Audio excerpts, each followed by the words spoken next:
Alright. Okay. So, last we left off, you guys encountered a couple of interesting creatures within this level of the temple, including a self-proclaimed mud sorcerer, an alchemist, who was working on reanimating a number of stone dwarven golems. Not really golems, but statues. He had some success showing you one of them, and you managed to kind of pass your way off, where he shared with you the direction leading down into the Fane, which is the central location that meets between all of the temples. And he had referred you back to the direction you came, heading west to the statue, and then south from the statue, continuing west. You opted to travel south from where his room was instead, encountering a number of those stone frog-like creatures. You managed to cross a large chasm within that room successfully, and taking out two of those creatures at the same time. Upon taking a rest, Kent, you received a message of sorts while keeping a watch out within the back of your head that sounded like that of your old master, which told you that he had set up shop within the now cleared out ruins of the Air Temple, and to come find him if you wish to learn more of the book and of what exactly is going on. You opted to explore a little bit more of this chamber, encountering a particularly stupid and silly Etten, which you dispatched handily. And you found all of these prisoners that had been being tortured, it seemed, by the Cult of Earth, including the wayward Sir Bradford. Freeing the prisoners, you began to make your way out before you encountered a familiar, unwelcome sight in the face of Ron, who tried to get Kent's master's book away from him. Over the course of the fight, Kent, you opened the book, and as you did, a flood of necrotic energy washed over almost all of you, killing one of the prisoners that you tried to save in the process. But while you opened the book, you had something of a vision of a dark room filled with inky black tentacles making up the walls, and in the center of the room was a lava pit, and floating out of this lava pit was this gigantic skull with red orbs centered around its skull. It whispered your name before you got pulled out. You managed to chase Warren off, or defeat him, you're not quite sure which. As he disappeared into a cloud of mist, the mind control, the charm that he seemed to place over Dr. Connor seems to have faded, leading you to believe that he is no longer on this plane. You allowed the remaining prisoner to kind of flee on their own, who didn't want to have anything to do with you after that entire ordeal. And that is where we left off.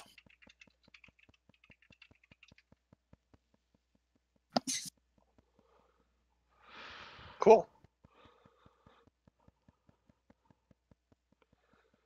So what now?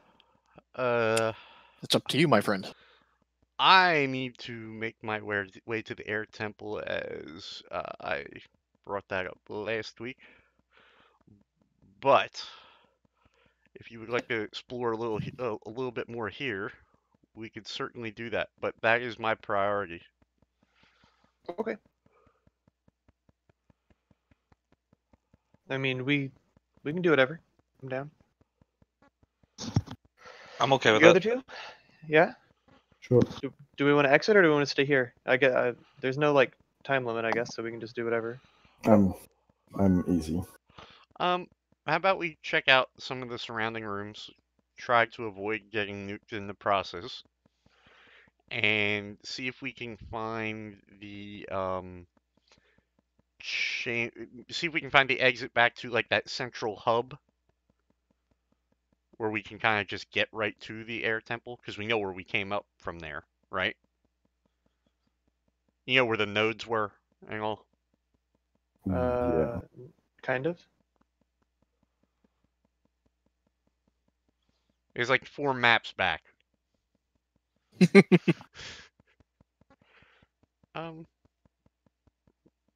Let's go north and check out these doors. Oh, by the way, did we search that room and see if there was anything left on the bad guys' bodies?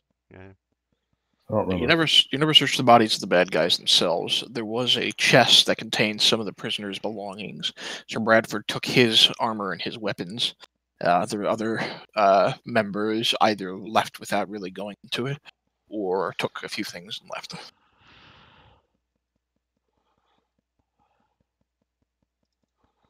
All right. Do I need the?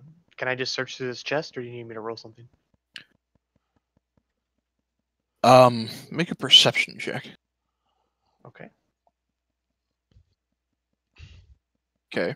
So a couple of things. So first off, just opening the chest and peering inside, you find inside is 230 silver. Well, someone write this down. I'm working on it. Hold on. Your treasurer is not here. So 230 silver.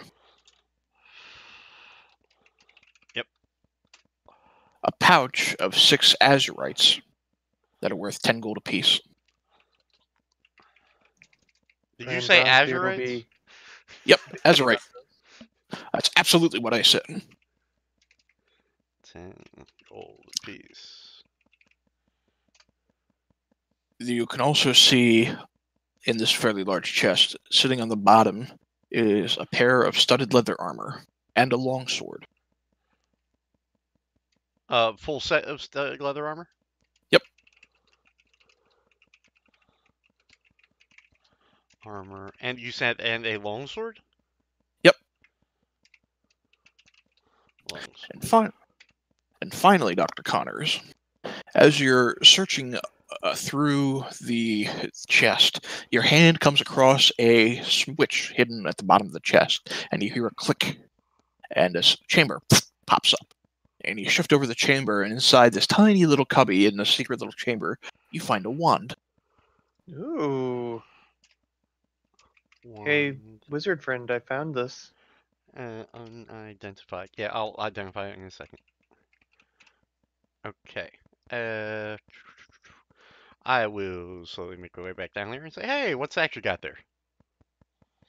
The wand itself actually looks like a large, almost copper stick. It has an entwined. It is entwined towards the end of it, and the very top of the wand itself makes it look more like a cane with its length. Really, the very top of it looks almost like a doorknob. A doorknob, you say? I would like to peruse this closer, and if I think it's magical, it's a wand. I would like to cast Identify on it. All right. So, just pull it up here. You identify Hopefully the the wand. top of the wand does not have a globe of a amber mosquito in it. No, that's what the wand looks like. Oh, well, that's Wand of dinosaurs. Oh, that's interesting. Naughty secrets. While holding it, you can use an action to expend one of its charges. And if a secret door or trap is within 30 feet of you, the wand pulses and points at the one nearest you. The wand regains 1d3 charges daily. Wow. Does this wand require attunement? No, it does not. I don't think wands require attunement, do they? Maybe I'm wrong. Some do. This one does not. Anybody can use. Well, anybody who can use magic items can use it. So basically, the bard and the mage. And the druid. Oh, the druid can too. Druid. Yep. We have a wand for you. Sweet. You're I'll take the crap bitch from now on. But I don't do the sneaky peek stuff, so a little bit more blunt. By the way, as you're discussing this, Sir Bradford will walk over to you, Tuck, and he will cast Cure Wounds on you. Not that it does a whole lot, but he sees that you're kind of struggling after those few bites that you had taken. Yeah, no, that's wonderful. Without taking a long rest. Did you add them already, or? I just did. Okay. Without taking a long rest, should we take a short rest, gentlemen? And we can. I'm indifferent. I didn't Sir use a whole lot of spells. Sir Bradford will say, after having endured what I did, I could use a little bit of a reprieve before we move forward. It wouldn't be Alright. so bad. Short rest works for me. So And just to confirm, I'm taking the wand of secrets. Yeah, it's all yours. yeah. Okay, alright. Make sure before I start. Cool, trimming. cool, cool, cool. Let me just check something real fast. Spells. What's a short rest for them? 2 hours or 4? It's 2, I think. It's an hour. Oh, Wow. Half an hour if you're an elf. then You can burn however many hit dice you wish. if that's the case, before we take the short rest, I'm going to cast Mage Armor on myself, since I seem to be stepping in the middle of shit lately. Your hit dice still 1d6? Or Your hit 1d8 dice now? is going to be dependent upon whatever your class is. Yeah, so you just hit the hit dice button in the middle of your screen. Oh, it does. 1, 2, 3, 4. Uh, Just remember that your maximum hit points are reduced by 12 until you finish a long rest. Oh yeah, so we are taking a short rest. All right. yeah. Yep. Until I do a long rest, you said? Yeah, until you take a long rest, your max hit points are reduced. And Pant will also play his Song of Rest, which goes to 1d8 at this level, so you can add an extra d8 hit points. My level is equal to or less than half your wizard level. So we're level 9. So I should be able to cover 4 spell levels. There. That's enough for me. Well, Yeah, 4 spell levels. Okay, so I will recover. aha. I will recover I hit my temporary max 1 level 2 spell on the slot dog. and 2 level 1 spell slots. That will bring me back up to 4, and then we burn my hit dice.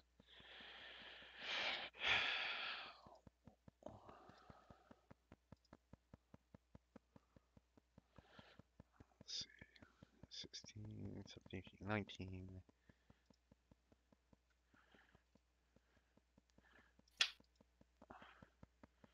Uh,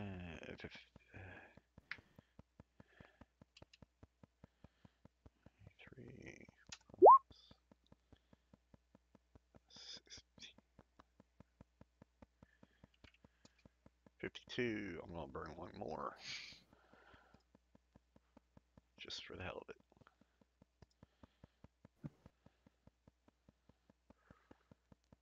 And that should max me back up. Okay.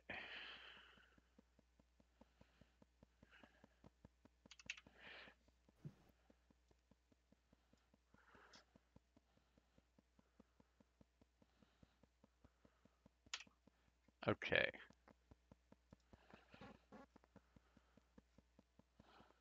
Making sure I get everything set up here. Okay.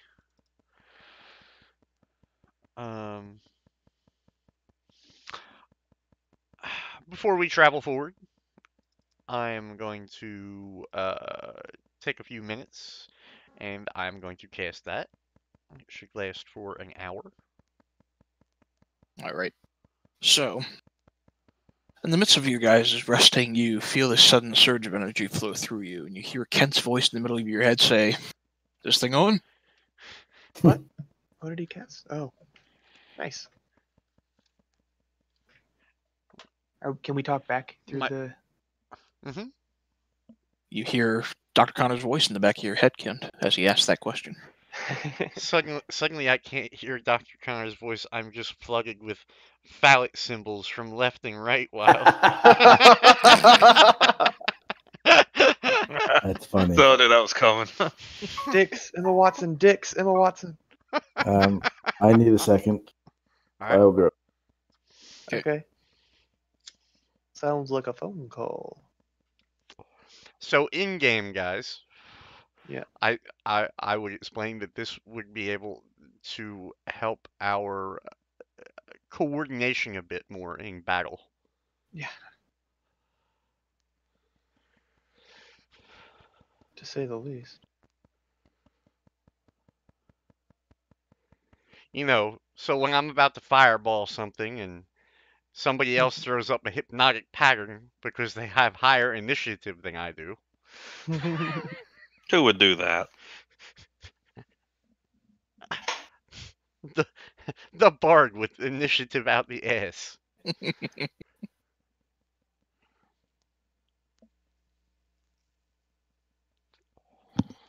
Quill shrugs. So while we're waiting for Garen to get back, real fast. Mhm. So after talking with Morgan today for a Mhm. good bit, we now know what is killing me. Dude, I looked in logs and I couldn't find it. What? I did. I'm excited. Okay. But go ahead. So, you know the little ads on Zul? Mhm. Yep. When you spell steal the little ads, they give you a 20% damage buff and 130k shield. When the shield falls off through time Yep. or through what you call it, Yeah. it kills the caster. No way. That's hilarious. Yeah. That's really funny. Yep. Now- You can't spell steal the shield. You're relegated to having to purge him.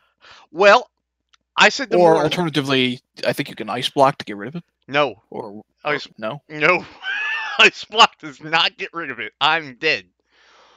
I said alternatively to Morg, if there was a really good mage, and I'm not claiming that I am one, if we CC'd them, I could take one at a time, and when I noticed the shield to start slipping, I could get a 20% damage buff and just die at the end of the fight if I slowly replenish the shield on myself. But I don't think I can do that and maintain the CC on the ads. No, I think a better strategy would be like sub 10% or so to spell steal a bunch and try to go for the burn or something. Yeah. Feel the burn. But yeah, you can't spell steal that shit. I mean, I can if it's an emergency, and we don't, Well. you know. Yeah. But for the most part, when me and Morg were talking, he was like, basically, if you're going off the edge, you're going off the edge. And I said, unless you're a healer, in which case, that's another situation.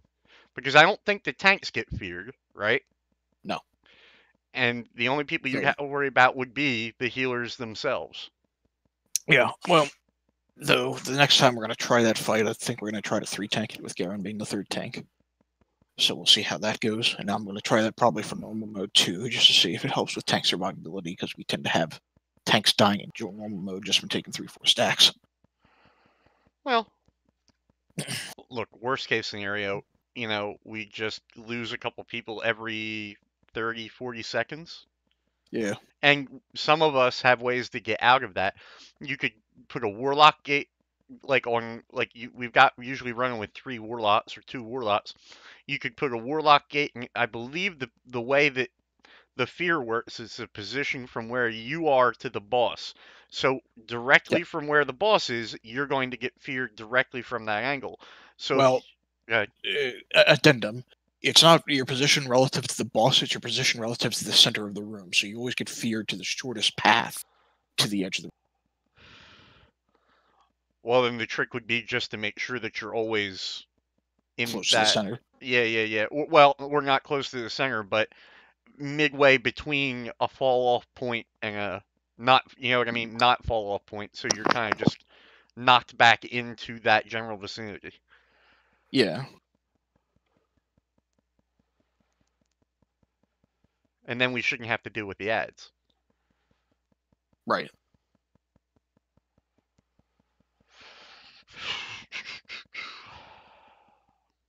We could just say that we're headed back to the air temple, couldn't we? Do you want to do that? Do you want to do We can that? start trekking that way. Yeah, sure. I mean, it's probably Yeah. a long trek from where we're at. Well, the problem is we don't exactly know how to get there from here. To the air temple? Yeah, we just have to exit here and then go to the entrance of the air temple. We know where that is, right? No, we came No, in. we don't. We came in from the monastery. No, hey, you know this giant ass fucking lance I have on my back? That came from the air temple. We've already been there. Right, we were, but from Okay. where we're at right now, right? Yeah. We would have to backtrack, go up through the monastery, go Oh yeah, all that's the way back to the fucking river where Dr. Tumes is, and yeah, then go okay. in that way. So we need That's what I was saying. We could do that. We were saying the same thing. But we don't Hey. have to. Hey, what's up? Sorry, I'm late. You're fine. It's okay. We haven't moved. We're just debating what we're gonna do. Oh, all right. We took a short rest, so you know.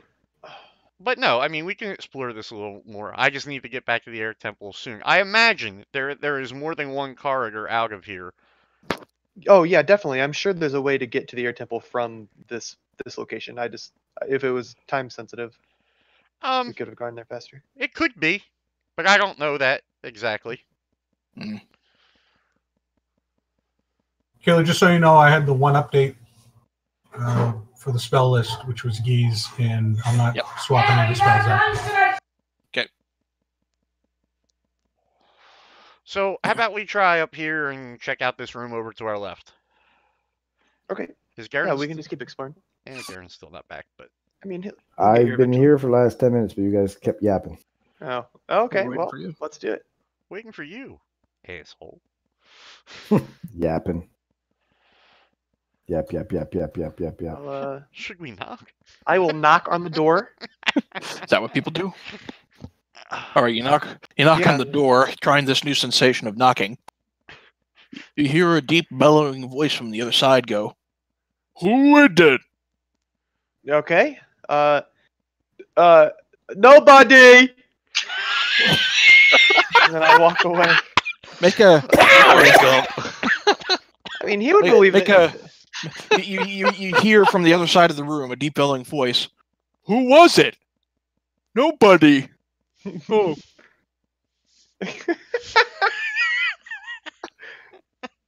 I say that's not the right way to go. Any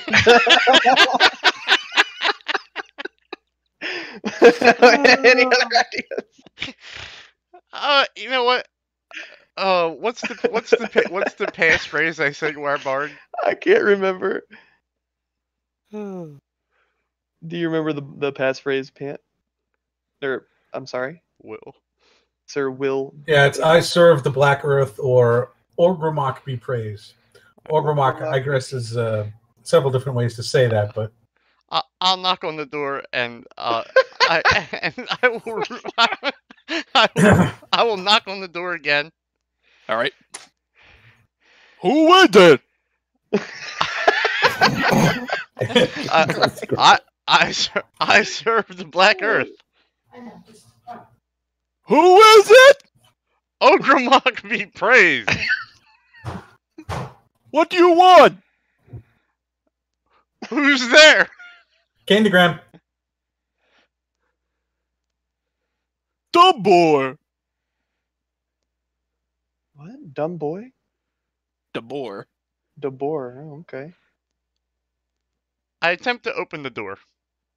Okay. Peeking inside, you see. Oh, Jesus. That's definitely not the right way to go.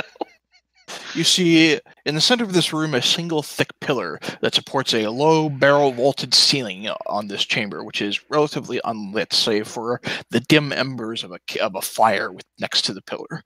You see rusted scraps of metal around this chamber, which appear to be the remnants of breastplates, shields, axes, swords, and they all hang from the walls on old pegs, or they lie on the floor. More recent clutter in this room is filthy furs and splintered wood furniture. In the midst of this room, you see a total of about just short of a half a dozen ogres. 3 of them just kind of resting on their dirty pelts. 2 of them looking back at the door, looking kind of confused, like they're not quite sure who this nobody person was, or if what that meant. They're kind of peering back at you, like as you kind of creak open the door. Wait, what was the one's name that you said? DeBoer. DeBoer. Yes? We are newly recruited to the Earthen Temple. We are looking for the hallway to the Air Temple. Do you happen to know where that is? DeBoer, not so smart. He says, Air Temple guys to the north. Which way north? That way? And he points back in the direction you came, which is obviously to the east. We'll figure it out. Thank you for your assistance. And I close the door and take a couple steps back.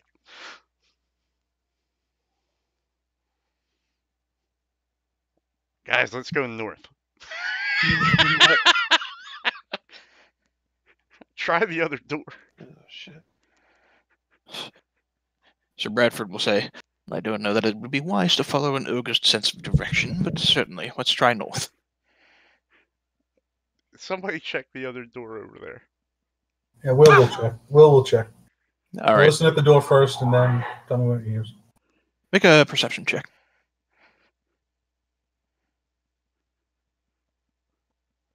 It's faint, but you hear what sounds like the soft clanging of perhaps a blacksmith's hammer. I'm going to try the sneaky peek. All right, with my illusion. make a stealth check with advantage. Okay. You successfully pull off the illusion.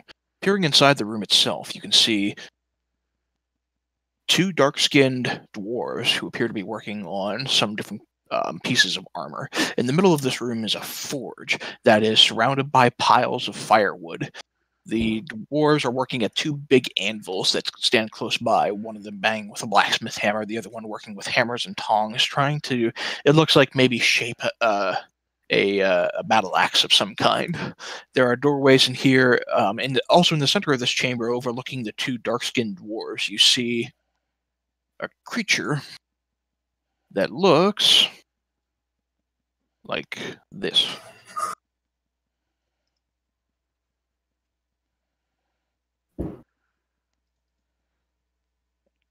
Can't tell. I wave. I silently, gestured for everyone to come over and be quiet about it.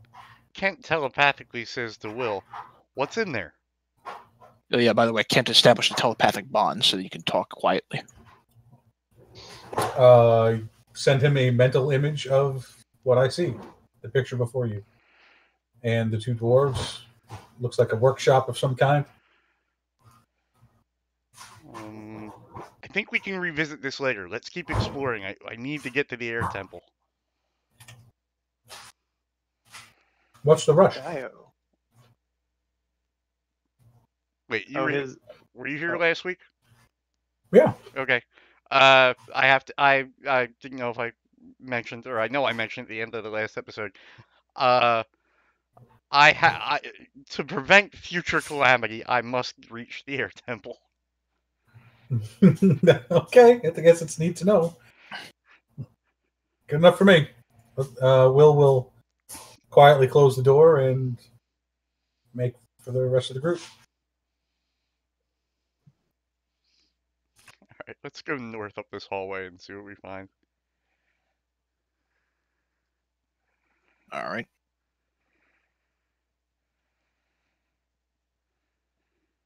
The hallway continues to the north. At the very far end of the chamber, you can see a small room that has an arrow slit. The hallway also continues to the east and to the west. As you make your way around to kind of peer down both of the hallways, it appears that the easternmost one curves back around to the north, and it also continues on into a large chasm. To the west, you see the stairway continues, or the hallway rather, continues towards a large staircase that wraps around a gigantic stone pillar descending down. Would that be what we're looking for, I guess? Quite possibly. We won't know till we go down. Hey, Killy, to further the illusion that we are Earth cultists, I'm going to wrap the air temple robe that I got earlier around my staff like a Trophy. Trophy.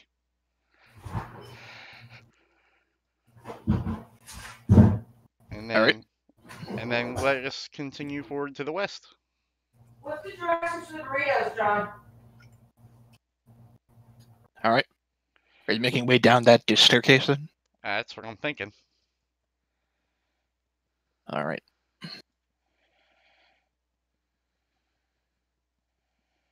Abide with me while I drag characters into place. No problem.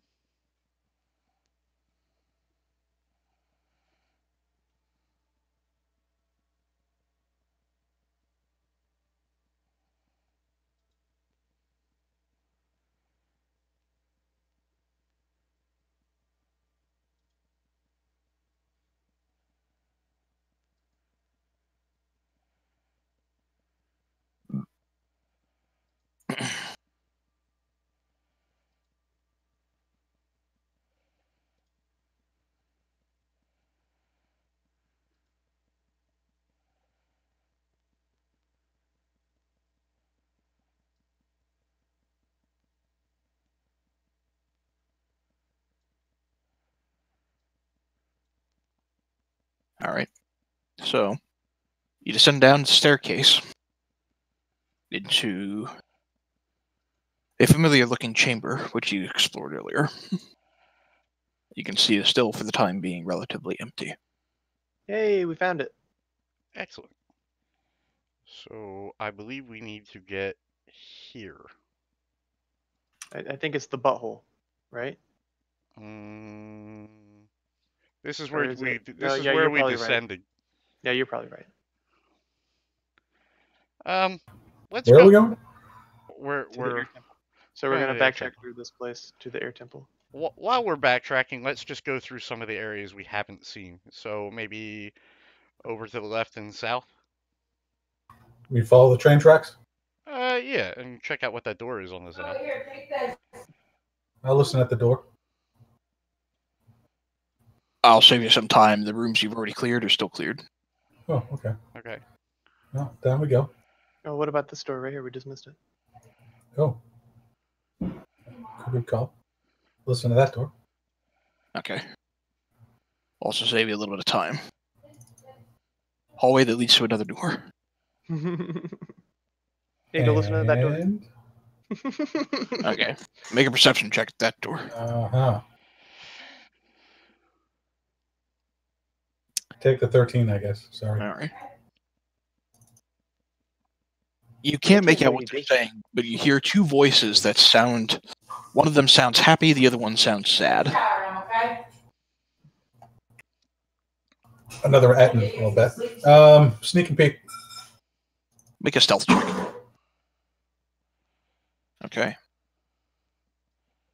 Peering into this chamber, you actually don't see. You do see giants, but they don't appear to be two-headed. Large. They look like hill giants.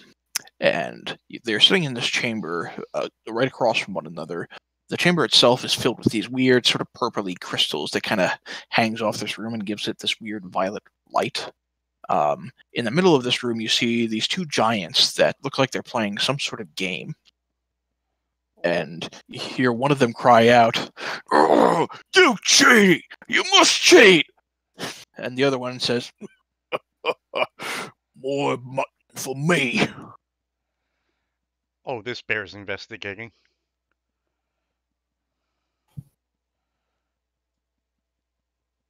I don't think Yeah, we're how- gonna how knock do at this you- door. How do you want to approach it? You want me just to drop the illusion and we rush him, or what? I don't Which know. one's winning? The farther away one? It looks like the southernmost one is winning, or there seems to be the one who's pretty happy with himself. It's the one closest to you that looks a little infuriated. All right. Well, let's. I would Let's. And recommend. as you knock get a on the door and say closer, where the gambling, please. as you kind of get a closer look around there, Will, it looks like they're playing some sort of variant of tic-tac-toe, and it involves colored rocks, but the floor looks like it's some version of tic-tac-toe. Will, break in there and say that we're the police, and that if he's cheating, then he's under arrest, and so maybe we can get him to attack each other. Be like, he is cheating. We know he is. Great idea. Will drops the illusion, Mhm. steps forward and says, "Oi, what's all this then about cheating?" Hey, steal all my gold! I'm not stealing. You're just terrible. I'm Officer Beethoven of the gaming police. Division of Giants, Purple Crystals, Tic Tac Toe, and Loots. He sounds official. Oh, I'm showing up for both of you, fellow. Show me here what game you're playing. In garbled language, very quickly explain the rules surrounding the game, and you get a sense that it's more or less tic tac toe. Tic tac toe mixed in with a little bit of rules of Chinese checkers. And who's the one doing the cheating? More cheating! I'm not cheating at all. You're just terrible at game. Well, why don't you show me? Start a game. Let's see how we play. Oh, good idea. You play, little guy. It's Officer Beethoven. Officer Beethoven. Killy, while we're in here, and they're they're occupied. Do I get a sense of what these purple glowing rocks might be? Make a nature check. Nature. Hold on. Oh shit! I'm putting on the wrong thing. Nature. Nature. Oh, fuck no. With a 4. I rolled terrible. All right. So the giant begins to prepare the game, and he hands you a set of colored rocks. Will, if you're going to play him against him in this game, I'll need you to make an intelligence check, just straight up intelligence. And he asks, before you start the game, he takes a small bag of gold and plops it down in the middle of this crudely drawn game board, and you see about 10 gold coins kind of spill out of it. And he looks back at you. Well, procedures state that I'm not supposed to gamble, but just because we're all friends here, and I'll take 10 coins out and put them next to his. All right. And I'm So, going to use my If you bardic win, they'll beat you up. You have to let him win. Now remember, I'm Zoolander, right? I'm the 20 charisma and 8 intelligence, so I'm definitely going to bardic inspire this because God knows anything. And I may pull that inspiration out of my pocket, although it's cheap use of inspiration. So a straight up intelligence check. Yep, this is an intelligence contest between you and a hill giant. You're going to get an advantage on it since you're inspired. Oh, an advantage too. So let me roll it again. No, I'm not inspiring. I'm not inspiring. Oh, because of bardic inspiration. I see. Okay, all right. So we'll count the 18. So we'll count the 18 plus. Oops. God damn it! You are just smarter than a hill giant. He crit, and he rolled a 17 on the crit. Come on. There we go. Oh, awesome. So 26. Yep. The hill giant crit, but his crit is only a 17. So, quickly inspecting the rules of this game, you easily managed to outmaneuver this large giant. Well, since he crit, he's probably playing a really good strategy. But I go, I see what you're doing here. You're using the red blue rock paper scissors strategy, which is easily and I turn to the guy who accused him of cheating and say, which is easily countered by this, and I beat him. He's not cheating. He's just a very good player. I look at him and I go, I salute you, sir. The one you just best kind of folds his arm and he goes, you show strategy. Take coin and leave us. No. He fool you. Will takes the coins and go. But I am afraid that the law does dictate that a punishment does need to be meted out for a false accusation of cheating. It's in game bylaw 56B. Says, and the prescribed punishment is that the person you accuse of cheating gets 1 free shot on your face. What? The other giant comes in with a hard fist, wham against him. He goes, he said it okay. No, one shot. That's all now. Nope, they're in the middle of just pounding against one another, like two brothers. My work is done here, gentlemen. Let's go. Oh shit! Exit stage right. Do I think that, like, if they're engaged, does it look like before we all jump out of the room? Mm-hmm. 2 things. Telepathically, I'd like to tell Crow to use his new wand in here.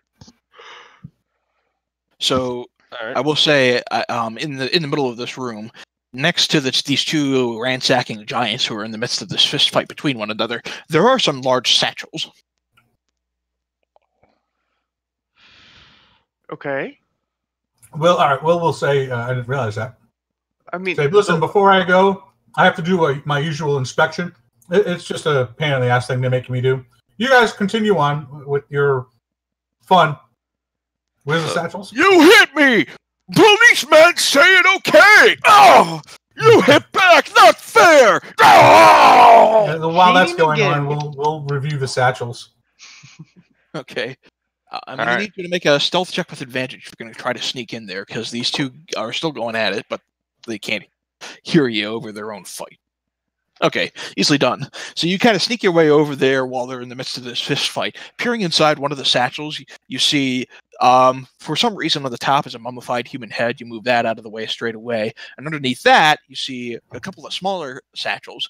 Inside one of them is 3 red spinels worth 100 gold apiece. And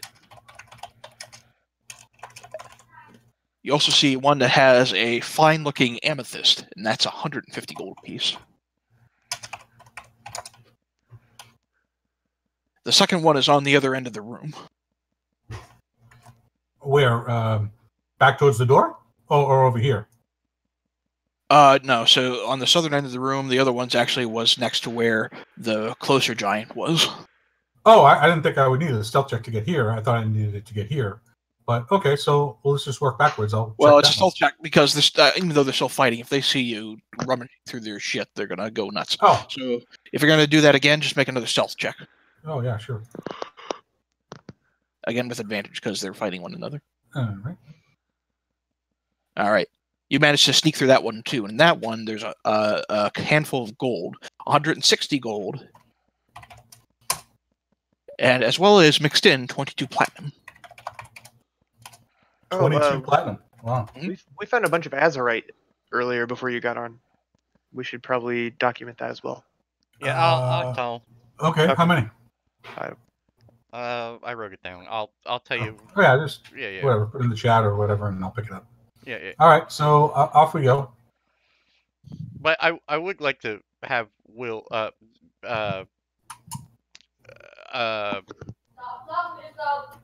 damn it, I'm forgetting names.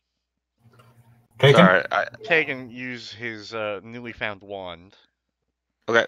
It only sees trapdoors and traps. So is that what you're looking for? I thought. No, it's secret door or trap within 30 feet of you. Yeah. Well, a secret door doesn't mean a trap. I'm just curious. Oh yeah, that's fair. I just figure we try using it once. Smart. Yeah. Do it. Might as well. I mean, it's not like one of us doesn't have a cat that they never spawned. Am I right? Okay, I'll say this: if you're going to expend the wand, as you make your way kind of out of the door with the now captured goods between these two fighting hill giants, you pull out the wand really quickly out of a matter of instinct to see if there's anything that pops up. There's no reaction to the wand. Okay. All right. Just checking. Okay. All right. So let us continue back out the way we came.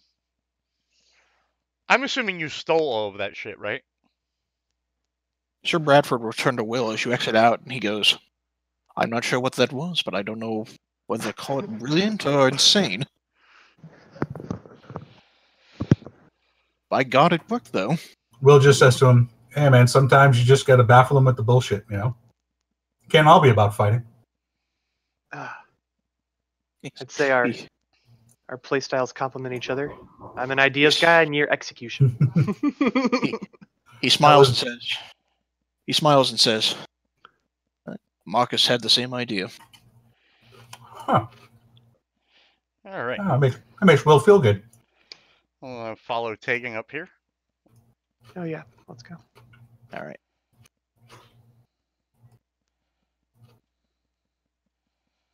You see a staircase leading into a room where you previously killed some of those minotaurs, and the passageway continues on down to the south. All right.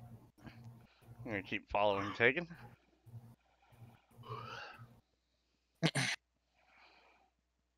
So, continuing on to the south, as I assume you are. Mm-hmm. Yep. Hey, do I sense anyone within 60 feet? No, I don't. Oh, shit. You see in the center of this chamber a statue. The statue depicts an amorphous body with thick tentacles that is hunched over as if it's trying to feed. In the center of this amorphous body is a purple crystal the size of your head. Oh man, I gotta have that. Hey, Kelly, just for clarity, these dark, cloudy spots at the entranceways, anything of note there? Here? It's just this inky Yeah. mist that feels kind of choking as you move through the chamber. But once we're through it, it's not there anymore? It kind of hovers really throughout this entire chamber. Okay. It's just it just feels awkward, not awkward, but ominous to kind of wander through. Killy, I do Oh, I go ahead. see? I mean, we all see the crystal, I assume. Oh yeah. I'm going to cast Mage Hand, and I'm going to go up and just poke the crystal with it. that was a lot smarter than what I was about to do. I'm glad I have you here. Okay. So you conjure up your mage hand, and you're doing what? Just trying to touch it? Yeah, I just want to touch it. Okay. You conjure up the mage hand. The mage hand just kind of poke, poke, poke against the crystal. Nothing happens. Assuming that it is not heavier than what Mage Hand can pick up, I'd like to try to lift it up. Okay. Make an Arcana check. Sure, hold on.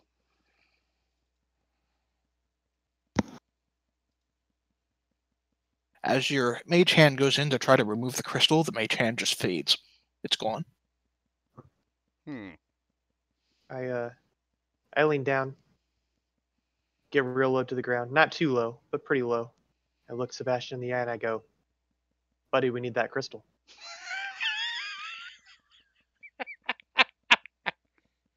And he's going to give me a nod. All right. Skitter, skitter, skitter, skitter. Skitter, skitter, skitter, skitter. He'll need to, because he's much smaller, he's going to need to try to scatter up the crystal. So I'm going to need you to make a strength check for Sebastian to climb up there. All right.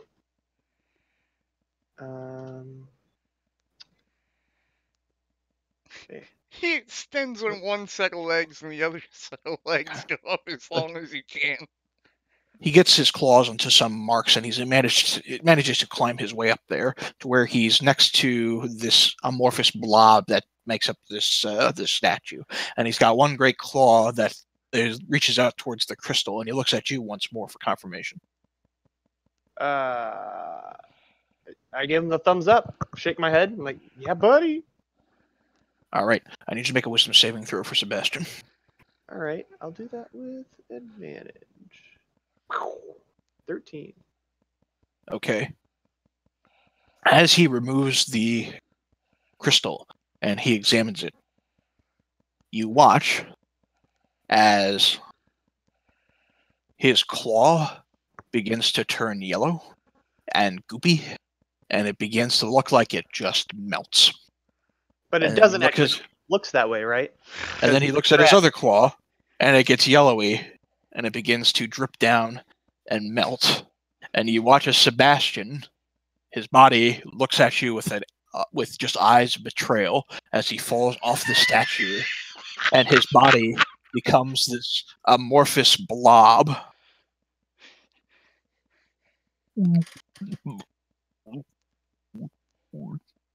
Guys, I got a And new the pet. crystal shatters against the stonework floor. So, Cool. why do I feel like he looked Well, back? that's unexpected. Why do I feel like he looked back? Claws both gone. And literally like the character Sebastian from Little Mermaid, he just had trembling lips. Like,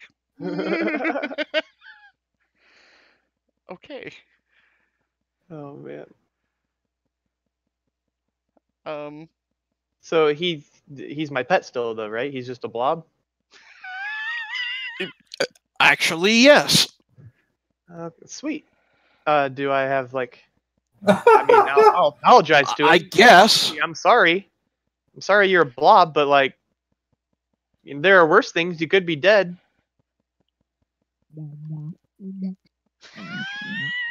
I mean, he's used to being underwater. He can probably speak just fine, right? He doesn't have a mouth to speak. But because of silly reasons, yeah, he's still, for the time being, your pet. Will leans over to Sir Bradford and goes, kind of reminds me of the cheese sauce that innkeeper woman drizzled over the broccoli at the Green Dragon Inn. Oh, yes, I remember the one. Although I must say, this doesn't look quite as appetizing. No, My but pet is now crab cheese. flavored cheese dip could be good. while looking while looking at the yellow pile of blob, can we figure out what happened? Make a religion check. Sure. Religion. Or an Arcana check, I'll allow that too. Okay. You're not quite sure based on the religion check itself. Oh, okay. Do you still want me to roll Arcana or no? You can if you want. Alright. Oh, Jesus. You don't fucking know. +8 to Arcana, and I never roll higher than a fucking 11. Rolled as a crystal and turned into a jelly. What's up with that, man? What's up with that? I mean, all right. Can you? I guess you can't claw people now. Is it? Well, okay. So if he's still like there, do I feel this effect is permanent, or can it be undone? You Is don't. it magical? I mean, I guess it's magical. You can make an Arcana check to see if you know any more about it. Can I make a an animal handling check? No, Okay, Arcana. you don't know. Oh, okay. Will step forward and say, "Please, let me try." All right, all right. And he plays a little Spanish guitar, bling bling bling bling bling bling bling bling bling, bling, and tries to dispel magic using his instrument. All right. You Watch out when you're playing prepare the music. spell, cast it out. It fizzles down. No effect. Huh. Fascinating. We don't get any more impression that this thing is hostile at all to us. We still think it is friendly. It's not gotten hostile to you yet. Then I'm going to keep walking straight All down. right, yeah, let's go, little guy. I've got a large ooze friend here now. Oh, actually, I'll we need to head remind to you. our right. I'll remind you that the ooze's speed is 10 feet. So you have to wait a while for that thing to catch up if you're going to keep moving. Can he just like jump on my back? Can I carry him? He's too big for that. He would swallow you. You're right. Well, I mean, if you really want him to, engulf you. Nah. It'd be like running a hamster wheel of blob. No, it'd be like a gelatinous cube falling and engulfing you. I figured. Oh, before we leave the room, while I did an Arcana check to see what happened to him, anything about the statue that seems familiar and or interesting? Based on your earlier religion check? No, you don't know. Okay. Well, I'll tell you one thing about this statue. It's not going to exist here in a second. I'm just gonna swing it. I'm going to break it with my hammer. My hammer of breaking things. It clangs off of the statue. Oh, what? This hammer is like the best hammer I've ever hammered with. Something's got to work here. That doesn't look like it. It doesn't look like it. No, I mean, but Clang. like the AC on a statue, it's not moving. It can't be too high. Well, I guess doors have high AC. I don't know. All right. How about that one? Last one. No, I'll leave. Clang. Okay, let's go. All right. So down to our south here. All right.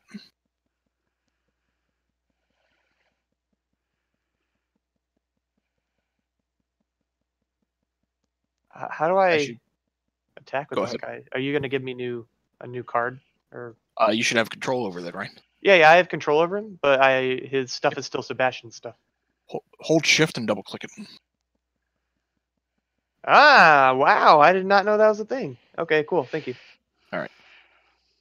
So, peering down to the south, you can see the room beyond smells like blood and death. You can see, peering beyond, the debris of several battles scattered throughout this chamber. There are at least a dozen dead warriors, clearly of the earth and water cults, that lie amidst a handful of monstrous corpses, such as those of bugbears and ogres. Some of the bodies look like they've been here for months. Some of them look like days old. In the midst of this, you see a whirlwind of air encased in armor. He clutches a flail. You fought one of these much earlier, in the midst of a lot of other creatures.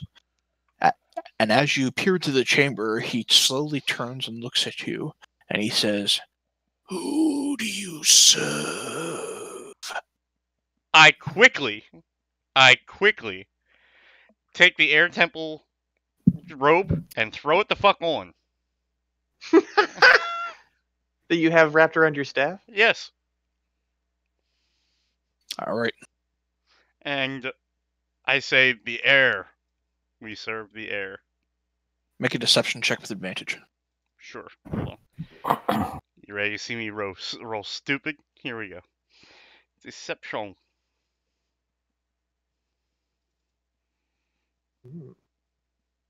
Oops. Should I pull out Wind Vane? Killy? I say mentally to my partners. He looks at you for a second before stepping aside, as if to let you pass. Okay. Let's go. All right. Guys, see if there's anything on these bodies as we go by. Anything that stands out. Yeah, that's okay. I'll grab a little bit of decaying meat and shove it in my pack. Throw it into the blob. Well, my troglodytes gotta eat. Okay. Yeah. Okay. If that's what the blob eats, I don't know what blobs eat. Here, let's see. Do I know what blobs eat? Yeah, I have a rough understanding of blob eatery. Anatomy. And You have no idea. As you move through this large blob, by the way, it's just moving very, very slowly, and it's kind of Yeah. sapping up some of the blood on the floor as it moves forward. Ooh, maybe I'll have a red blob. Maybe he can make blobsicles and shoot blood at people. I don't know. Maybe he'll get AIDS from tainted blood.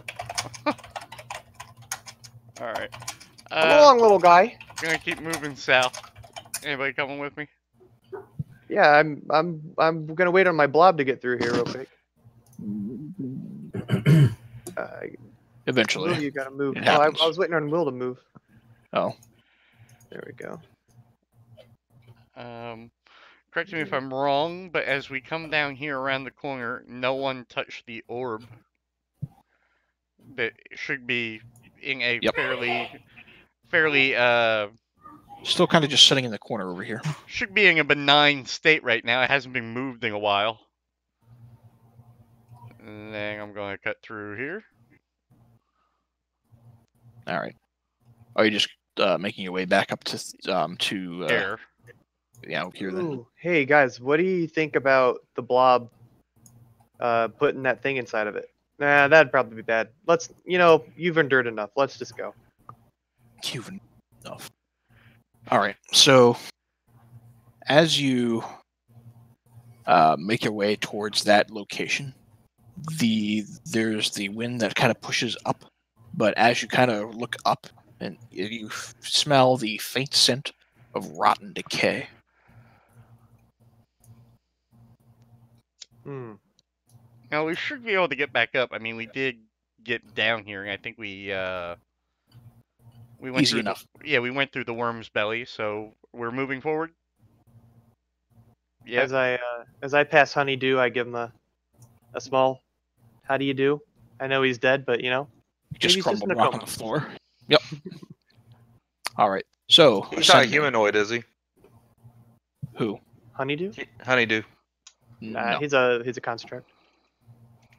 Okay, so I'd ask. you ascend into the familiar location of the temple that makes up the air. And as you ascend upward, the faint scent of rot begins to grow stronger and stronger. And as you ascend to the very top, you can see a cavalcade of skeletal and zombie-like creatures. Abominations, you might say. And they ready with their weapons as you ascend. And as they see Kent rise to the top, they begin to kind of lower their battle-ready stances. And one of the creatures standing next to the staircase goes, "Eat, master." And he moves as if to move up the staircase, and he waits for you to follow. Okay. I'm going to follow. Am I leaving my friends here, I assume? Or are they... That's up to you. I'm Yeah. No, I don't think so. all right. Yeah, I'm gonna follow for sure. All right. Just very, very slowly. I'll be Okay. there eventually. So Well, we're not in combat. You can move them along. I mean, if Killy allows it. yeah, so you slowly move the blob. The blob slowly follows you up.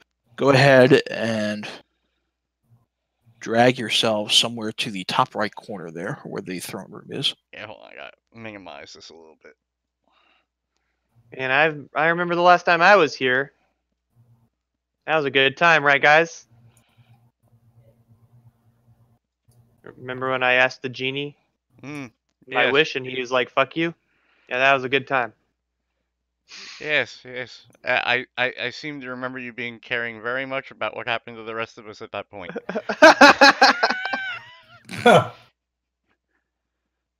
All right. All right. So, you follow these two constructs made of miscellaneous flesh up the staircase, as there are now 4 of them, also 2 more up at the very top. And sitting on the throne where this Queen of Air previously was is now Obark, who appears to be studying the map that makes up the center of this chamber. And as you move up, he gets up off of the throne and begins to wander slightly down the stairs. And he says, "Ah, good. You finally arrived. You have grown in power since we last encountered one another. I still do not trust you, but it seems I am in a bit over my head. More than you realize." As you make your way towards this area, Sir Bradford will lean back towards Will and whisper, "I know many of his type, and I can't say I trust him. Neither do I, but he's a friend of a friend, so we're making time.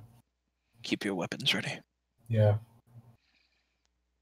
All right. And as he wanders down, he looks at you and he says, "The staff has begun to grow in power. Will against it has begun to come the madness that would otherwise over. You cut As off you gain." He overpower, says, I assume. "Yeah, that you have begun to. Your will has begun to overpower that of the staff, and you're beginning to shrug off the worst effects it might have." And he follows through and says, "However, as souls are drawn into the staff, you risk greater dangers. You by now notice that you have no doubt noticed that a number of undead creatures have begun to make their way towards you." More than once. He paces around a bit, and there's a moment of pause, and he says, "Tell me, what do you know of the Lords of the Dead?" Well, I feel that I should know more, but not as much as I should, I guess. You can make a religion check to see specifically what you know. Okay. Guys, I'm gonna roll a 1. Oh, shit. Oh, 19. Got the 19. All right. So, you know that the current god of the dead, who is venerated in most common cities, is Kalimvor. Right? Kalimvor is a human paladin who ascended to godhood during the time of Troubles, which Right. was some 100 years ago. You also know that before Kalimvor, the Lord of the Dead was Merkul. Mm-hmm. Kul being basically more or less looks just like Skeletor. Skeletor or the Grim Reaper, etc. Mm-hmm. So Okay. So, in you what relation do I know that he relates to, or Kellenvor relates to that, or to this particular instance, or to that order? are you asking him this? Yeah. He says, "While Kalimvor currently rules over the land of the dead, the realm of the dead, those who he has supplanted have sought to overthrow him and regain the status. Cyric, the mad god, had tried and failed." If I Go ahead. All right, I'm not trying to be meta, but if Mhm. if I recall correctly, Kellenvor was a much more benevolent and fair Lord of the Correct. Dead than Merkel was. Correct. But Cyric and Merkul were supplanted and made subservient to Kalimvor originally. Right. So I'm going to ask straight up. So who do you serve? I have served none but myself. And this staff? Will Go ahead. Will leans over to Sir Braffin and goes, "That's never a good answer." Rarely. A man without a sense of honor and duty is one who will turn on you if profit. Will turn on you for a better profit if the moment goes. He says, Obark will continue, and he says, that staff itself is a weapon of my own creation meant to supplant a general of Merkul, one who has a great deal of control over undeath. Then, if what you're telling me is true, I do not seek to overthrow Kellenvor either. Nor do I. Merkul does, though he does so in secret, and his followers, including the general, whose power is within that staff. I intend to turn that staff and his power into a weapon against him. For eons, I have sought a student who is able to have the will necessary to control the power as they drew into it. You're the first who showed a remote chance of success. Though, if I'm being honest, it was not by your own deeds, it was not by your own individual power. When you found my book, it was by happenstance. When you opened it, I believe it gave you the ability to have some natural resistance against the worst effects of the Shadowfell.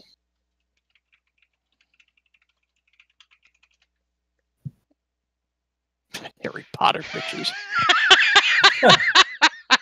Oh boy. He says, the tome that you hold, that you thought was mine, is known as the Tome of the Dead. Within its dark pages contains all the secrets necessary for eternal life through undeath. Within the tome, one could supplant death. Wait a minute, hold on. What's my alignment? Neutral good. Damn. Well, maybe. Ha ha ha ha. Okay. He says, by no doubt your paladin friend, or other cohorts have informed you of the three artifacts, the Winds of Fate, the Hand of Fate, the Winds of Change, and the Heart of Courage. Yes, actually, they have. The General of Merkul seeks to acquire all three, and though he himself, of course, does not have a Heart of Courage, he is in the midst of creating a similar item known as the Soul Heart. Does the name Sir Edward Brock mean anything to you? I've not heard the name before. We had some dealings with him, and he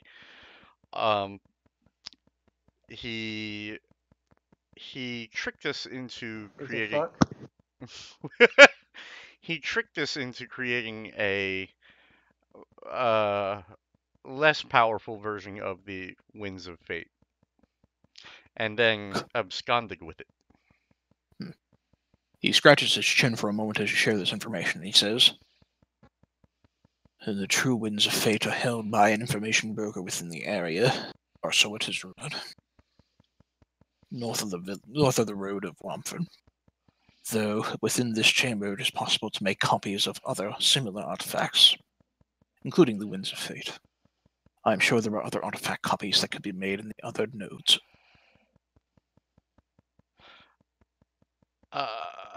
But at the moment, I'm afraid that's not quite as important. No, I follow you, but he says, within this ancient temple, these four elemental cults seek to summon their own princes of the apocalypse.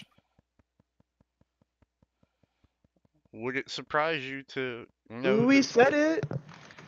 Would it surprise you to know that we've defeated two of these? Well, one of them has already been defeated. At least one. You have defeated two of their prophets. Yeah, I think they're summoning things that are stronger. The other two seek to summon the princes that they serve into this world. And if they succeed and the princes gain a dominance over this area, great destruction will follow. What they don't realize is that the 4 weapons, like the one your lizard friend now carries, and he points to Iron Fang, can open a portal into the 2 other elemental realms. Kent telepathically goes, he called you a lizard. Oh. The realm of life and the realm of death. If you can acquire all 4 weapons, we can construct a portal leading into the realm of death. Using the tome, we can focus in on Zaxxas, supplant him, and claim the soul heart. Okay. Let's say I do believe you, and the reason that you didn't kill me was because I lucked at however you would call it, bad luck or good luck, allowed me to overcome what obviously were my shortcomings in as far as power is concerned.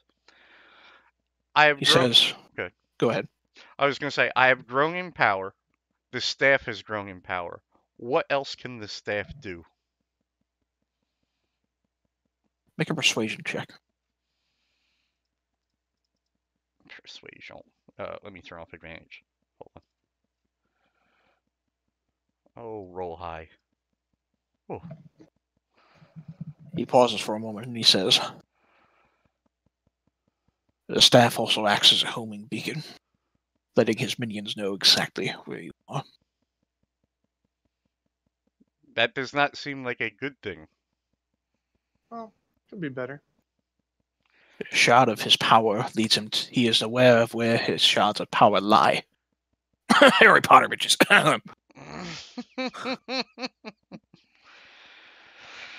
And he says, you must be ever on your guard fending them off. Time grows short, even as we discuss now. Alright. Well, I am no friend of Merkel. I am certainly not a good friend of Kellenvor. Or he has not deemed to reach out to me as of yet. Did you hear that sound effect? Very vaguely. Yes, I heard it. Okay. Something monstrous. Something monstrous. The middle of your conversation is interrupted by that. A Tarask. No. Well, it doesn't sound good, says Will. And as that happens, you hear beating louder and louder.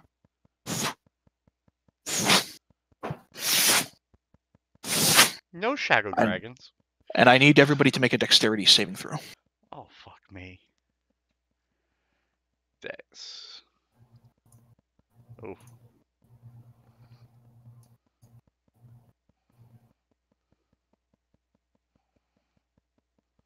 All right.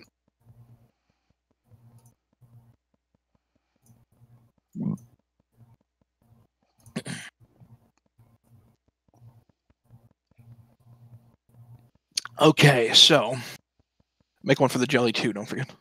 I already did. Oh, you did? Okay. Yeah. So, Poker jelly. those of you who got less than a 16,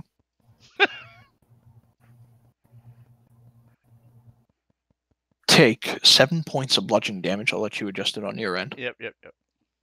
Take 7 points of bludgeoning damage as a large winged creature, skeletal creature, comes blasting in through the south side of the temple that looks like that. Fuck me! No. Furthermore, you hear with the sounds of dozens of footsteps from the rubble below, and the amount of tokens I have here don't do it quite justice, but you see dozens of at least 100 skeletons beginning to march their way to the temple. Sorry, we can't stay, baby. Obark will curse in an unknown language, and he says, "You fool, get down and guard the entrance. I'll deal with this rabble. Deal with the dragon." And he ducks past the dragon. You see him hovering in the air as he hovers out over that walkway below, and you hear the crackle of lightning. as it shatters into a number of skeletons. The dragon, this large skeletal dragon, looks down at you and roars one more time, Kent. I need everyone to roll initiative. I thought you were going to have us roll another dexterity save. I was like, fuck me. Can I just grab a glass of water real quick? Go for it. Thanks.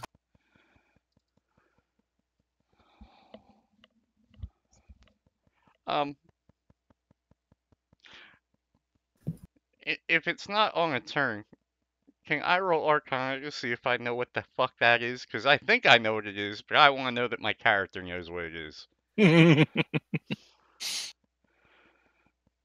I'm just gonna roll. Okay.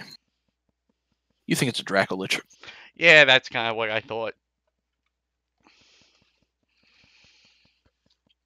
Oh, this is gonna be so bad.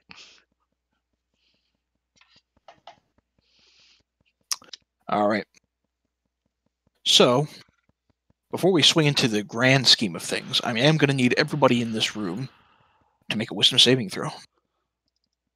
Oh, wisdom is not my strong suit. So, Bradford crits. To make a you're what? good. Sorry. Wisdom saving throw. Okay. As this large skeletal creature quivers forth. Crow is good. You're welcome. Do I get advantage? Is it magical? I guess. Nope. Okay. All right. Dr. Connors, you are frightened of this creature. Cool. Cool. So is the jelly.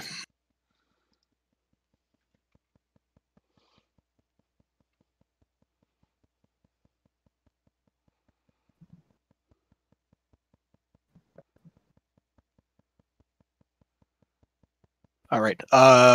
Will, when you're back, if you're back, I need you to make a wisdom saving throw. And Tuck as well, I think. And Tuck as well. Sorry, what was that? Wisdom saving throw from you, please. Oh, And sorry. man, My wife was talking to me. I just got back. What do you need? wisdom save. Tuck, you're good. Sure. Why? Because you have a gigantic skeletal dragon in this room, and he's really scary. And it turns out you're frightened. Oh You boy. have bardic inspiration. You haven't used it, I Let's don't see. think. Or did you use it earlier? I did use it, but I mean, I have Okay. 4 uses of it. All right. I think you have to like. Yeah, so I'm. that you I'm cast it on yourself beforehand. Even if I'm good. I'm not going to use it. I mean, I'm too scared to use it, I guess. All right. Kent, at the start of the round, you were up as this large skeletal dragon is looming down over you. Yes, I see that. 2 things. 1, are there loose rocks or pebbles on the floor or sharp objects? Absolutely. Sharp objects? Sure. Okay, that works. So immediately I'm going to telepathically tell everybody to spread the fuck out. And then I'm going to cast this on whatever stones and shit that I can find. What the All fuck right. is that wall of text? Animate objects. Oh. Concentration. So, I will say that as he bursts through, there are no specifically large objects or huge objects. There are medium objects. If you wanted to create some animated medium rocks, I want to create as many animated medium rocks as I possibly can. okay, up to 10. So divided by 2, you can create 5 of them. Okay, and So 5 of those. let's do this then for the token. I'm just going to use the Guinevere token to represent those. I will tell you that they will never, as long as my concentration keeps up, they will never leave that pelting the shit out of that dragon. I think you're doing a lot of work to only be hit next turn and not have your concentration anymore.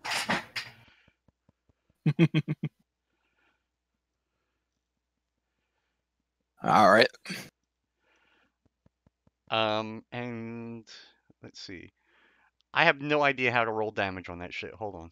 Let me just read this real fast. So, just roll a d20. As a bonus action, you can conventionally command it. You decide what action the creature take, where it will move, blah, blah, blah. So, you can use it as a bonus action to hit. It'll be to hit. Hold on. Yep. For, Makes a single melee attack against a creature.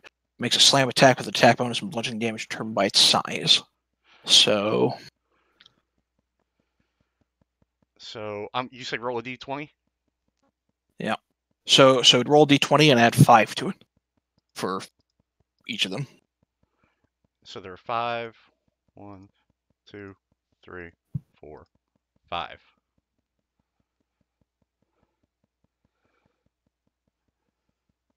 All right. So, I'm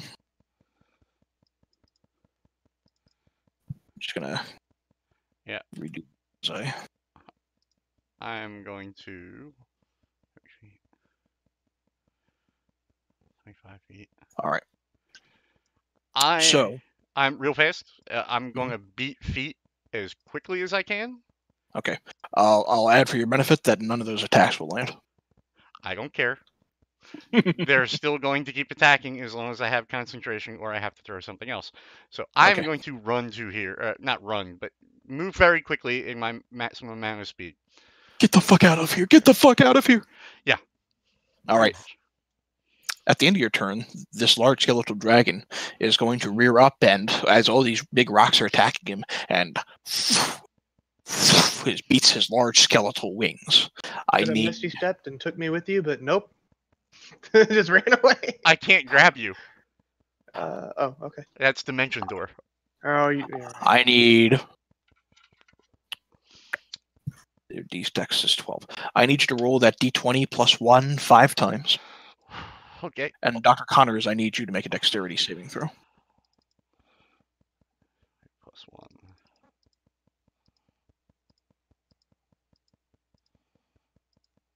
One, two, okay. 3, 4. I did 6, but obviously the last one won't count. Yep. DC is 20, so one of them succeeds, the rest of them don't. So they're going to take 2d6 plus 7. Block me from taking damage? Is that what you were going to say? Yeah, you're not taking any damage. You watch as some of the shards on some of these rocket-like creatures does begin to kind of fade off a little bit. Okay. And then immediately after making that action, he is then going to shift 5, 10, 15, 20 over here.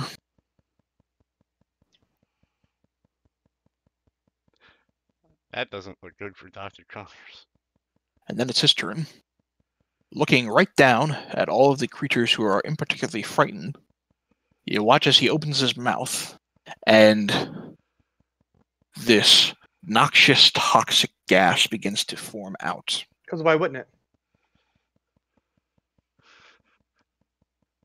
I need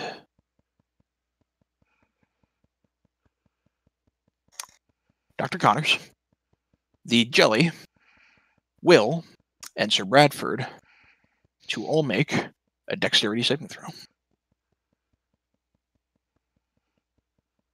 Will, you're good. Sir Bradford is not. I need to make another dex throw on top of the one I just did, right? Yep. So you said? Yep. You're not good. Make one for the Jelly. So do I still get benefits of having a pet for this guy? Does he get advantage on saving throws? Do I need to add my modifier to him? Like, I don't know how to treat this thing right now.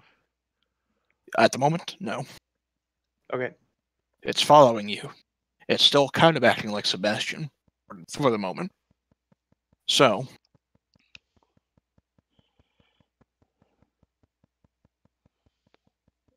all of you take 68 points of necrotic damage. That's a lot. With the exception of Will, who takes half damage. No damage. Half damage on a success. Will doesn't have that dodge. How much? Will, I take 34. Talking about Tuck, sorry. You take 34. The rest of them take 68. I'm down. You're down. Jelly is down. Sir Bradford's down.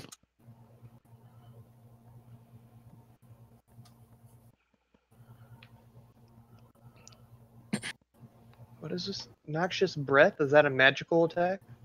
That's his breath attack. It's a natural attack. It's what? Sorry. It's his breath attack. It's not magical. It's part of his nature of being a dragon. And a lich. All right. That lightning attack. Okay. All right. All right. Well, it's modified from a different scheme. Sorry.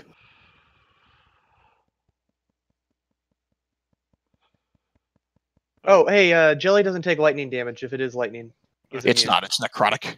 Oh, okay. There. That's it. Necrotic in a 90-foot line is 5 feet wide. And it's not even right. It's not the right conal breath. It's like a fire breath, but it's not damage.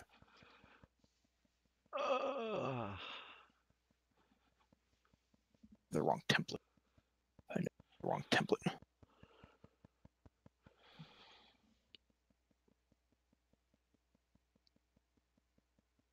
$60-foot cone. That's it. Sorry, I was on mute. Can you hear me now? Yeah. If you'll allow it, Kelly, I'll throw my inspiration to Dr. Connor so he can re-roll that save. Sure, go for it. Oh, okay. All right. So We can Arcana. What do I? Just roll What do I the do? make another save. Another And save altogether? I'll Bardic Inspire this one if you'll allow that. You have to do that as a bonus action on your turn. Oh, damn it. All right. Here is my save, All right. Yes! You take half damage. which is still a shit ton. Yeah, but you're not down. 34. I was at 62. You were at 60. You were at 62. Okay. Yeah. All right. So now you're at 28, and you're afraid of this thing. Yep. All right. But the jelly's down.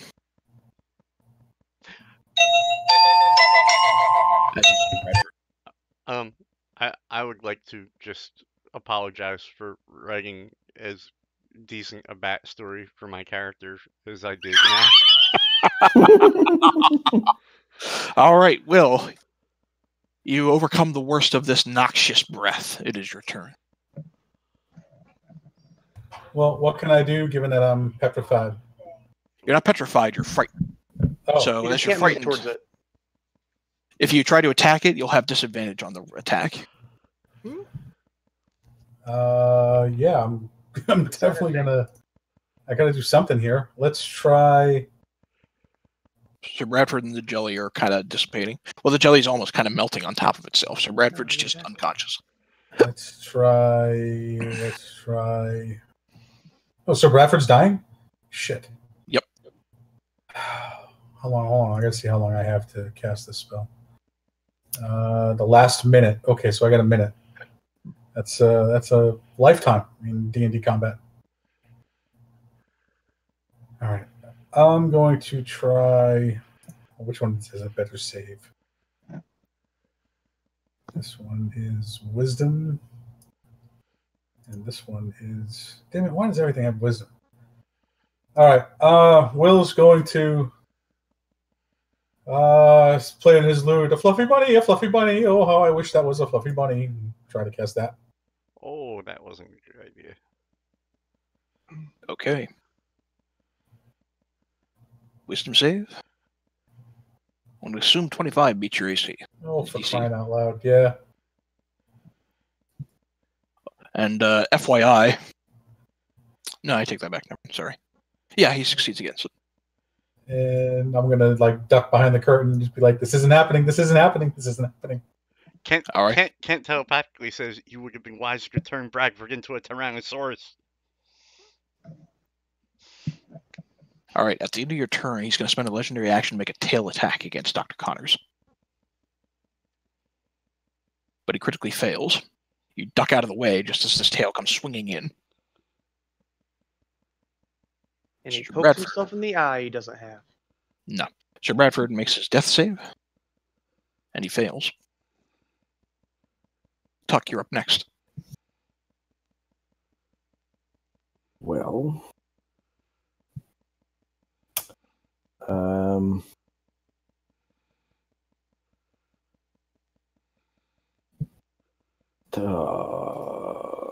screw it. Kent reminds Tuck, don't line up in a line with everyone. Well, you just breathed on us, so that's It over can with. do it again. Yeah, I'm going to go over here All right. and hit it multiple times. Let's see it.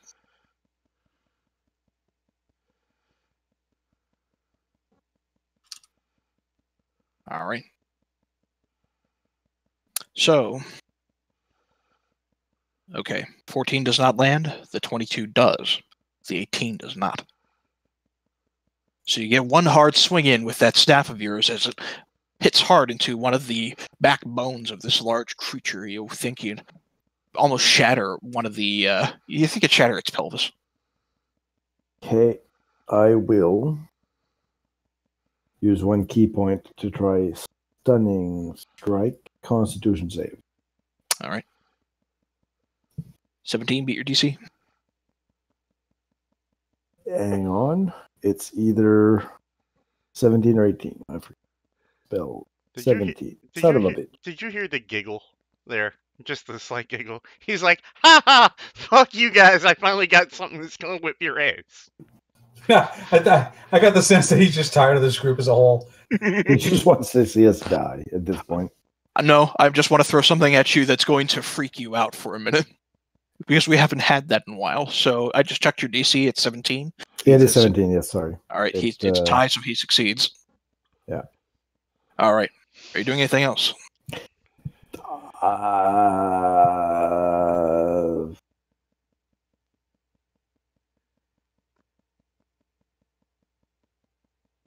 Hang on. Kent reminds everyone, if you have anything that you can use it. Anything that you can use.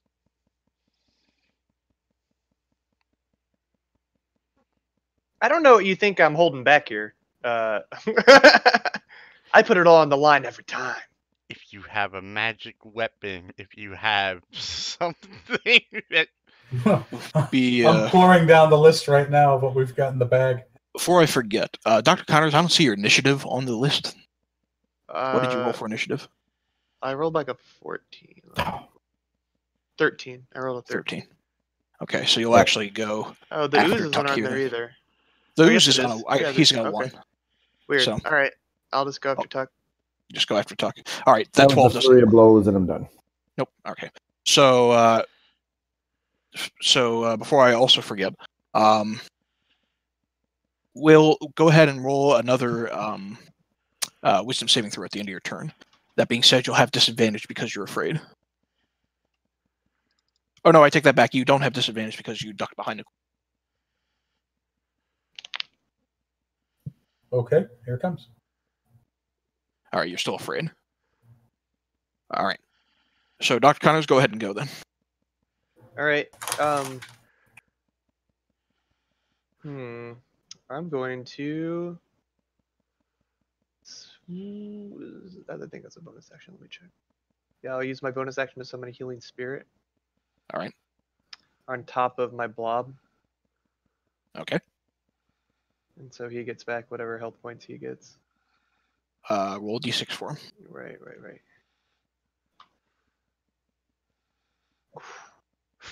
Nice. Clutch. Right? And then, All right. can I cast Conjure Animals? You can't because you already cast a spell for your action. Oh, shit, you're right. You could do Okay, a cantrip. You can do a cantrip as an action, or you can attack as an action. oh, fuck yeah! Poison Spray!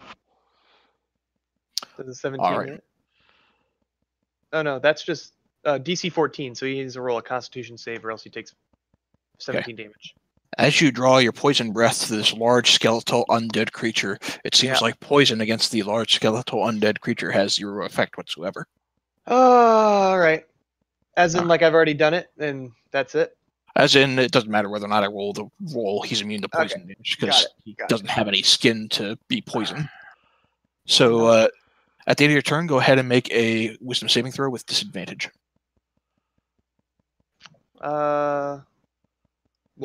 For disadvantage? Because the sight of your target, the sight of the sight of the creature that you're afraid of is still within line of sight. Sure, but then I have advantage on magical effects, right? So wouldn't it just even out? Not in a magical effect. Of being frightened? Okay, alright. Wisdom save with disadvantage. You are naturally scared of a gigantic skeletal undead creature. That being said, the 18 beats it. You are no longer afraid. Oh, and P.S. the jelly is not frightened. He is immune to frightened condition. okay. Immunity. So he's not frightened at all then. Alright. So, Will right now is the only one that's still afraid of this thing. Okay. Now at the end of your turn, this creature is going to spend a legendary action to make a tail attack against Tuck, who managed to successfully hit it. However, 14 does not beat Tuck's armor class. Tegan, you're up next. All right. Well, first thing I'll do is I will use my Balm of Summer Court to heal our ranger here.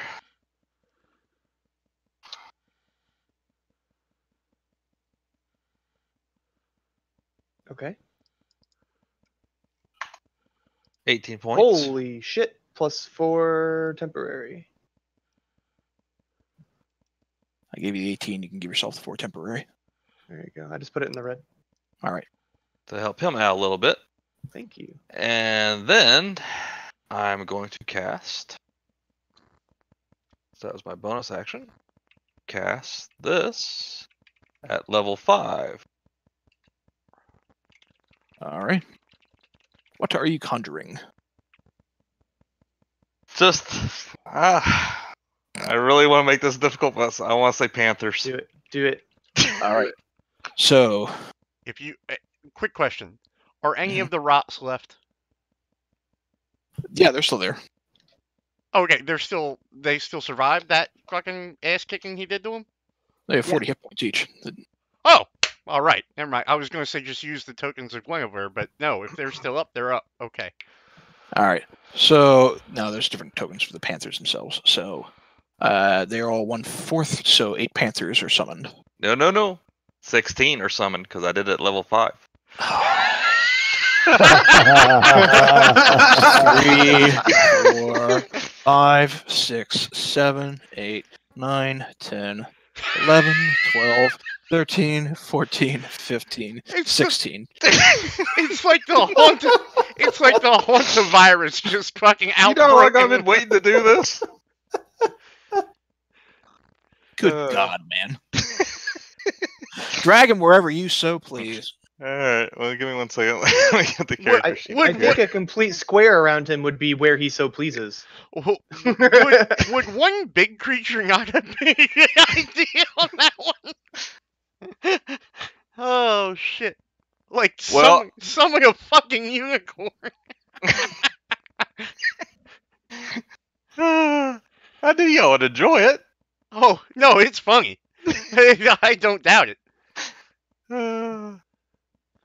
You clap your hands, you raise your staff, your Haywood staff, bang it against the ground, and the spiritual energy coalesces around you with a golden glow as it shoots towards the dragon, practically enveloping him. And you watch as crawling out of into the material plane, rather, are 16 fucking panthers. You missed the panther. No. Bullshit, I did.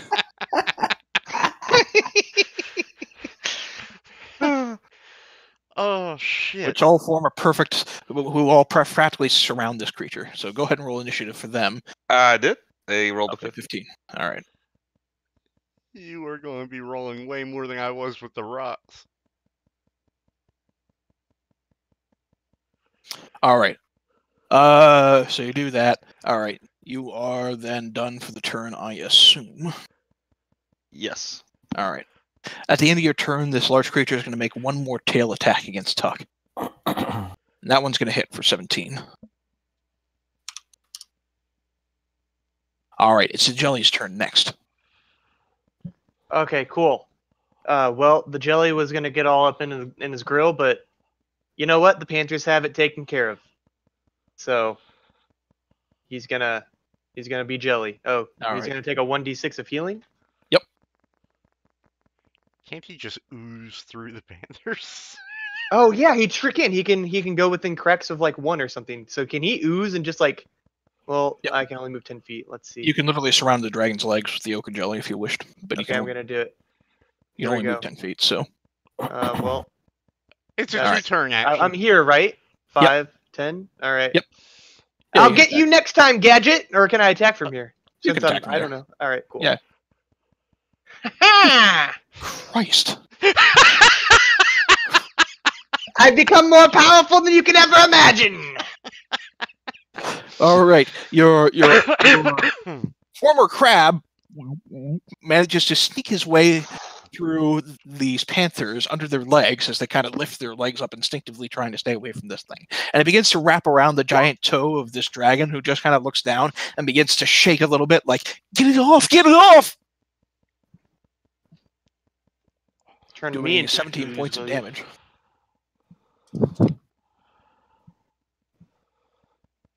All right. At the top of the round, Kent, you ducked around the corner after conjuring up those stones. You're still focusing on the spell. You turn back around and notice on top of this jelly that this dragon is now trying to shake off its giant toe, he is surrounded by the entire spiritual army of Wakanda. Okay, so first, as a bonus action, I'm going to have my Rots attack again. So All right. I'm going to roll d20 plus 5 times, right? Miss. Hit. Hit. Miss. Hit. 3 hits.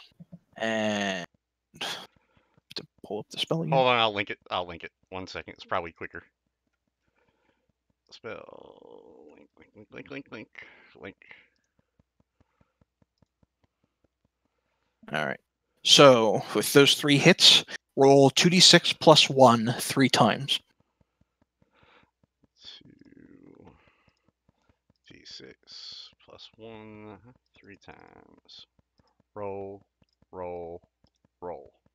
All right. 3 of those rocks kind of bludgeon into him as it lands. For a good chunk of damage, it seems. You watch as some bits of femur begin to crack under the impact of these rocks. Okay, I need to check one thing. Enlarge. Reduce. Hold on. Now, what does that take? I just need to see if it is a... Nope, that's a concentration spell. I can't drop that yet. Okay. With that being said, I am going to cast... Let me just see what I have here. That's not going to work. We are just going to go straight up Magic Missile level 2 on the dragon. All right. Just get there. Up 2. All right. 14 missiles impact into the dragon's side. Well, 14 missiles. Anyway, 4 missiles, I suppose, impact into the dragon's side, and you hear him cry out.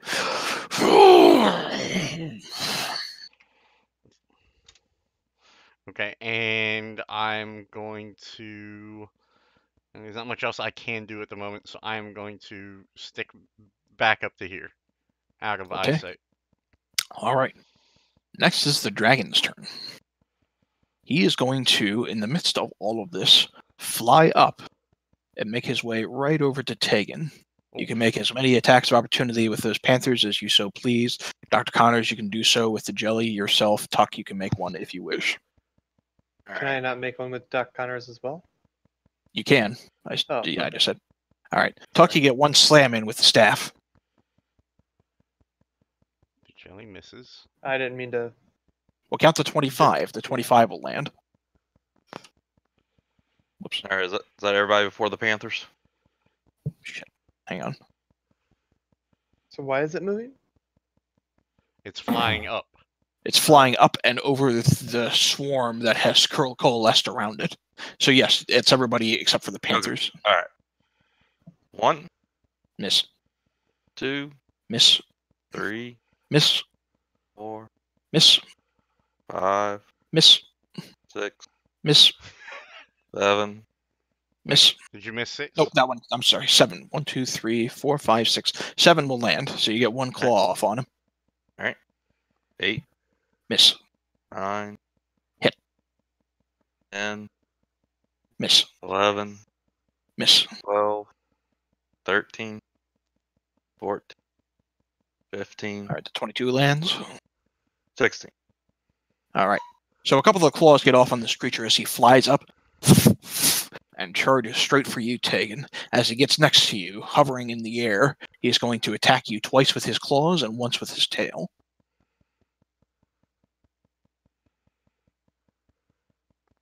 Oops. All right. So the 2 claws, a hit and a hit for 25 and 21 points of damage. And in both cases, I need you to make Constitution saving throws to see if you maintain focus on all those fucking panthers.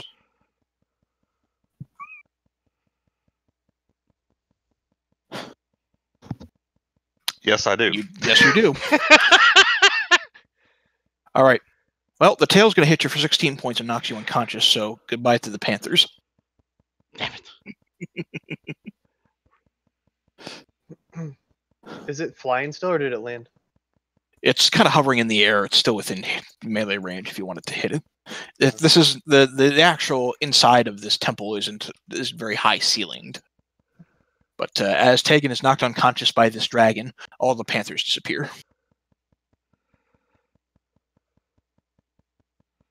Will, you're up next. Yay!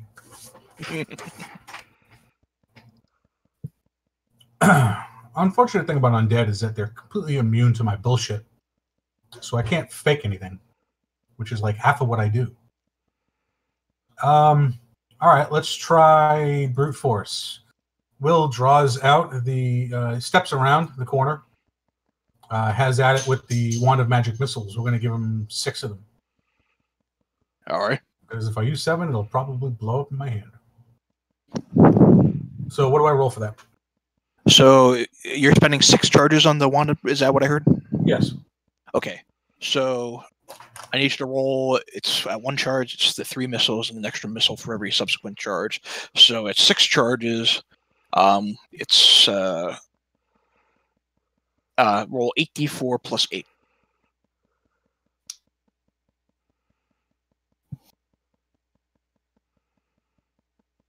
All right. You expend the bulk of the charges within this one, and you watch as the missiles kind of swirl around one another, spelling out your name as they move forward, and they impact hard into the dragon's head. Yes, and having seen, as I peek around the corner and aim and fire, I see also Tegan's down. I will, as a bonus action, throw him a healing word. Okay. So let me do that. All right. And then I duck back behind the screen. All right. Seeing Tegan in dire need. Wait. I gotta make my wisdom save now too, right? Yep, at the end of your turn. Ugh, okay. All right, you're still frightened. All right. At the end of your turn, the dragon is going to beat his wings again. Tegan, I need you to make a dexterity saving throw with disadvantage because you're prone. Oh,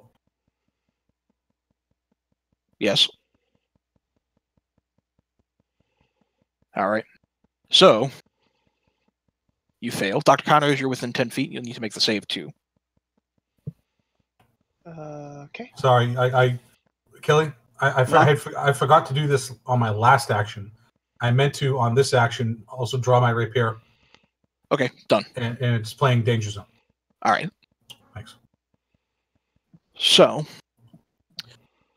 Crow, you fail the save. You take 13 points of damage. You're just knocked back unconscious again.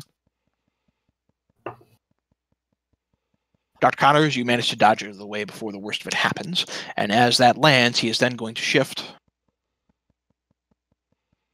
right back there, flying away from Tegan. Sir Bradford's going to repeat a death saving throw on his turn. Another failure.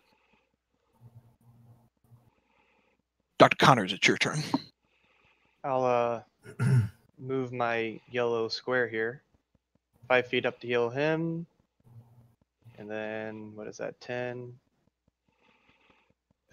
25, there you go. So yeah, he's just going to make a square. He'll heal the ochre, Jelly, me, and Shitty McDown face over here. Shitty McDownface? Jeez, man. Yeah, he's downed. All right, well, he gains 5 hit points back. Oh, cool. Go ahead and roll for Roll yourself, mine. Jelly. Roll 2d6. The first one is for the jelly. 5 and 2. All right. And then you can put it on top of him, I guess. All right. 48. So that was my bonus action. For my main action, I'm going to summon 8 panthers. All right.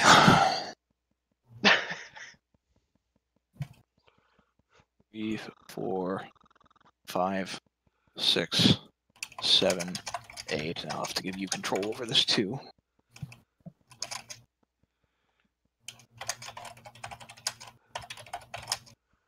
All right, drag him where you want and roll initiative for him. All right.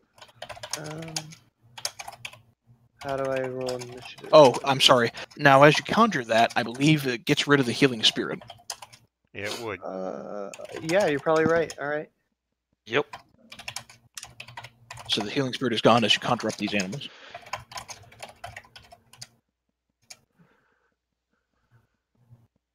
I mean, it did its thing. How do I roll initiative for him? Shift and double Character click on sheet. one of the tokens. That opens up the character sheet. There you go. There you go. And then on the far right on the character sheet, there's a little die there for initiative. All right, there you go.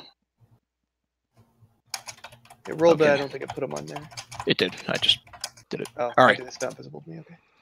You done? Yeah, I think I'm done.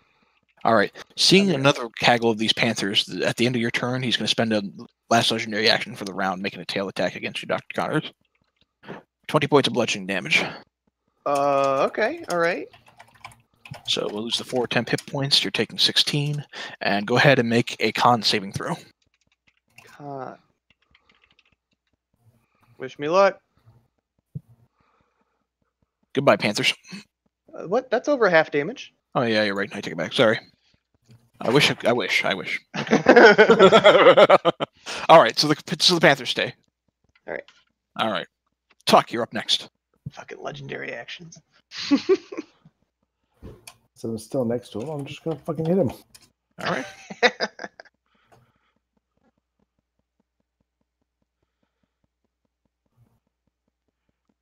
All right, 28 and 29 will land. The 10 will not. He ducks out of the way before the fist connects, but you get in 2 hard strikes with the staff. Stunning strike. Constitution saving throw. All right. He beats it. Look. Plus 11 con. All right. The Panthers are next.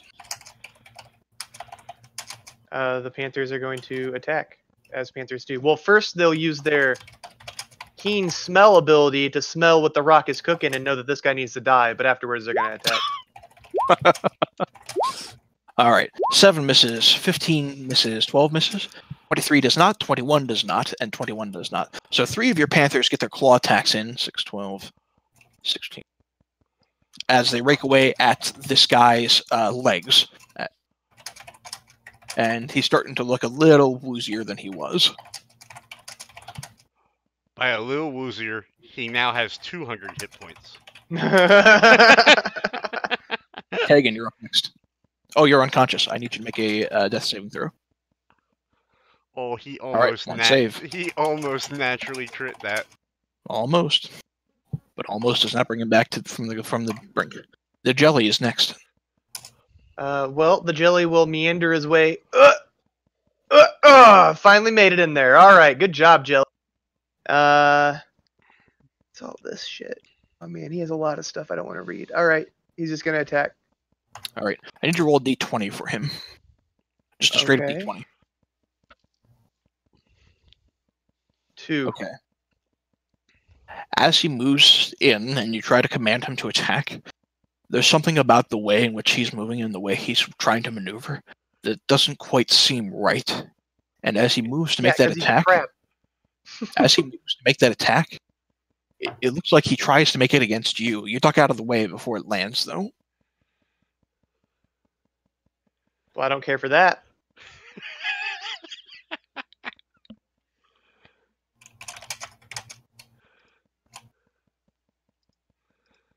So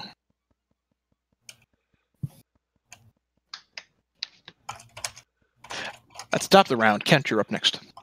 Okay. So Kent is going to come around here. Oh, did you and- just? Oh, you took him away from me. Okay. So I move 5 feet. Kent's going to do two things. He is going to expend a charge of his staff on a firebolt on that creature. All right. Hold on. Only because it seems like it's undead, and that's something I should use a charge of the staff on. So.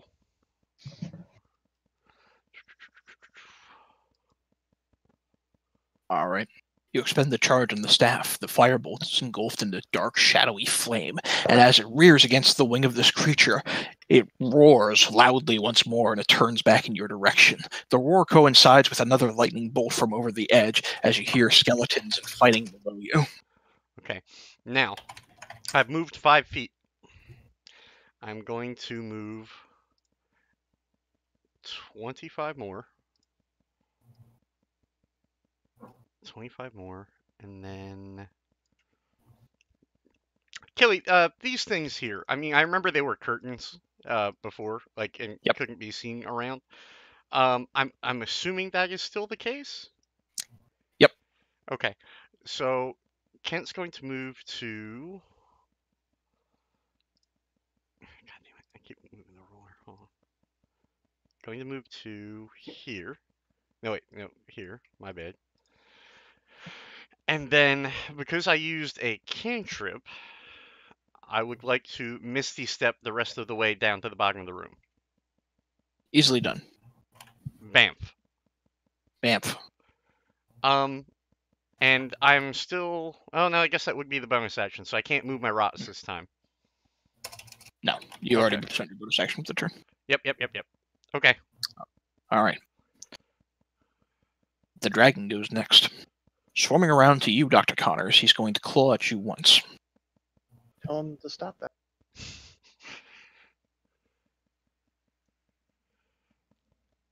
Being very rude. Claw at you a second time. 17 ties, so it does beat your armor class. That second claw attack will knock you unconscious. Okay. And the panthers disappear.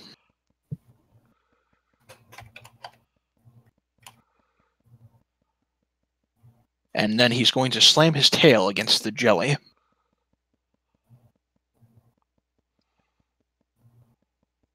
The jelly is on its last, well, legs, if it had legs. And that's the dragon's turn. Will, you're up next. Okay. Pouring through our voluminous item list. I've got nothing potent against a dragon here. All right. Let me see real quick. Hold on. Don't think that's gonna work. Don't think that's gonna work. None of my usual tricks are gonna work. I gotta get creative here. Phantasmal Force won't work. All right, let's try. Will's going to again peep around the corner, and I'm going to cast Shatter. Strum my power chord. I'm going to cast it at level 3. It's the highest spell slot I have left. Yeah, because I'm not going to geese this thing. I'm going to cast it at level 5. All right. Why not? I don't hold anything back now. Oh, God, 15. I swear to God, those shittiest rolls with this spell. Level 5, I roll a 15. well, 15 plus 10 is 25 points of damage. Where do you get the plus 10? You Just High up level above. cast. You were not reading your roll right. Yeah, hold on. No, I thought it asked me what level to cast it at. And I, Yeah. Yeah. So you Yeah, the so it 15 has to- it has to- now look slightly above it. You'll see higher level. Oh, cast, hi, 25 I see. damage. I see. All right. Yep. So 15, So 10. it's 25 Yeah, but points. even that's pretty weak. Well, don't get me wrong. Your other rolls for that spell have sucked too, but you did do 10 more damage than you thought you did, if it hits. Okay. He ties the save, so he takes half damage. So Well, he saves with disadvantages, doesn't he? He's made out of bone. It's organic material, though. And it's bone. a lich. Come on, it's a undead. lich. If it was organic material, the poison spray should have worked. I agree. Oh, Still God 17. damn it! He has a plus 11 saving throw against Khan, Oh, I know. so he takes half damage. But he's starting to look, woozy and All right. wobbly and like he's getting ready. I'm gonna go back to where I was, and as a bonus action, I'm going to do another healing word. This one on Sir Bradford. All right, Bradford's been up though, right? Like he's up. Bradford is up. he's up, but he's only got 5 hit points. Yeah, but let's get him in the fight. Hold on, guys. I got to step away for a minute.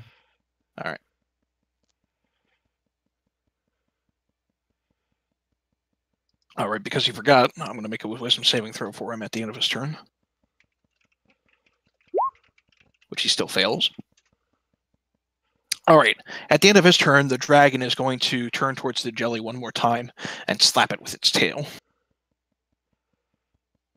taking the jelly out of the fight for the time being. Sir Bradford will get up.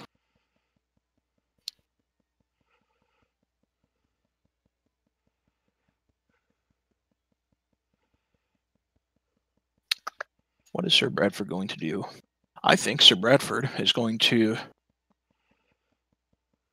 5, 10, 15. He's going to move right up next to Dr. Connors.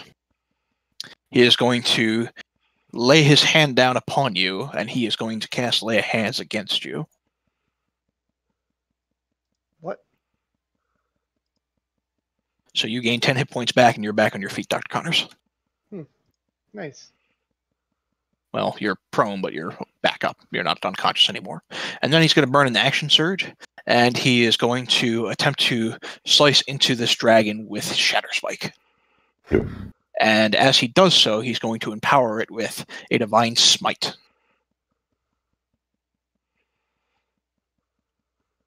That's not bad. For a total of 18 points of damage. As this divine sword crashes into this creature, you hear him roar out in pain, and he looks like he's ready to keel over. And he roars finally one more time. Sir Bradford gets ready. At the end of his turn, you watch as the dragon begins to beat his wings once more. I didn't take my wisdom save. I'm going to take it Yeah, now. you did. Sorry. Yeah, you did. I rolled He it did for it you, for you. you still failed. Oh, thank you. All right. So, the dragon at the end of Sir Bradford's turn will beat his wings one more time. I need... The jelly will automatically fail because he's unconscious and take 1 death fail. I need... Dr. Connors, you'll make yours with disadvantage because you're prone, but Tuck and Sir Bradford will need to make your dex save. Sir Bradford will fail. And you will fail. So, Tuck, you take 15 points of damage and are pushed. Oh, no, you're knocked prone, Half rather. damage. Is that half damage? Sorry. Yeah, I guess it's half damage, so you take 7. 7. Or 8, All I right. guess. You take 7. All right. Sir Bradford is knocked unconscious again as the beating wings kind of knock him on his feet and on his head. Dr. Connors, you take the damage, and you are knocked unconscious again.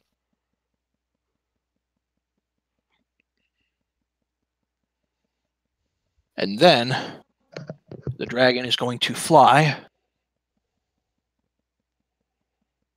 over in this direction. Tuck, you can make an attack of opportunity if you wish. I wish.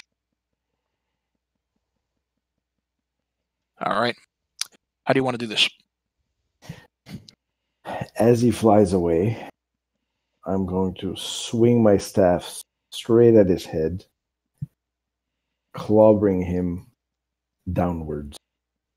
All right.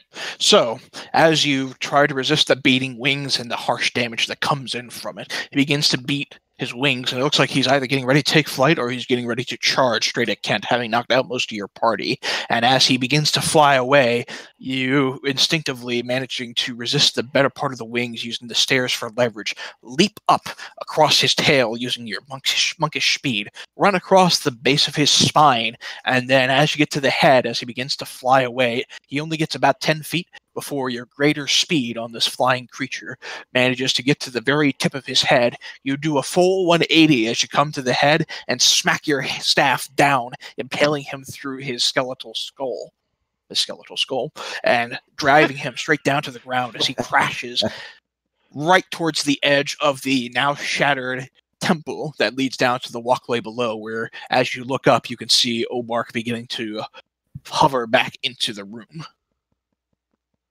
The Yay! dragon is no more.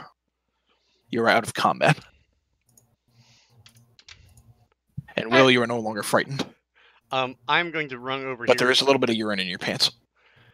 I'm going to run over here real fast and force feed. Urine. I'm going to run over here and force feed Tegan a health potion that I had on me. All right. And it is a... Where the hell is my health potion? It is a... I know I wrote this down. Regular healing potion. Yeah, you have 3 of them. Well, 2, I believe. But, yeah. Okay. All right, so you're level 1 left. Okay. All right. So 2d4 plus 2 for Tegan. Tegan, you can roll the hit points there. It was 2d4 plus 2, you said? Yep.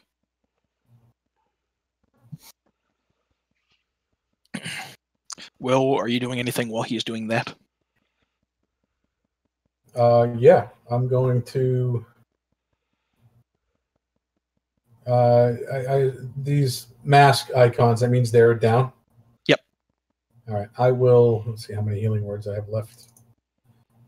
I have 2. I will give 1 to each Sir Bradford and Dr. Connors. Okay. So because of how death saves work, pick 1 to give it to. And the other one who gets the second one will have to make a death saving throw. Oh, I'll give Dr. Connor the first one then. Okay. And I will remind you that Sir Wait, Bradford that has one? 2 failed death saving throws. Oh, he does? He got healed back up. So he's like... Yeah, he did get healed back up. That's new, right? That resets his clock, doesn't it? Sure. He made a football move after he established It's possession. a serious question, right? Yeah, after he established possession. He made a football move. He attacked the dragon, so he's good. All right. So 7 hit points for Dr. Connor is good. And Sir Bradford gets 8. Okay. I will say, do you make 2 death saving throws for the... Well, you don't have control over it, so... I do not. And the ooze is also down? The ooze is also down. I will... Oh, the ooze is up. No, I'm out of spells. Yeah, it's okay. The ooze just rolled a 20. Ooze just rolled 20 on its death save, so it begins to kind of formulate again. I'm gonna burn some of my balms from court to get me some more health. Well, I'm telling you now, we're going to all have to take a rest. So. Yeah. This Will wants to inspect the dragon. Is there any markings? Anything on it? Symbology? Anything carved into the bone? Make a perception check. Do we need to go help your master with that horde that was at the door? I'm going to get to that in a minute. Looking down, everything's been scorched. Ah.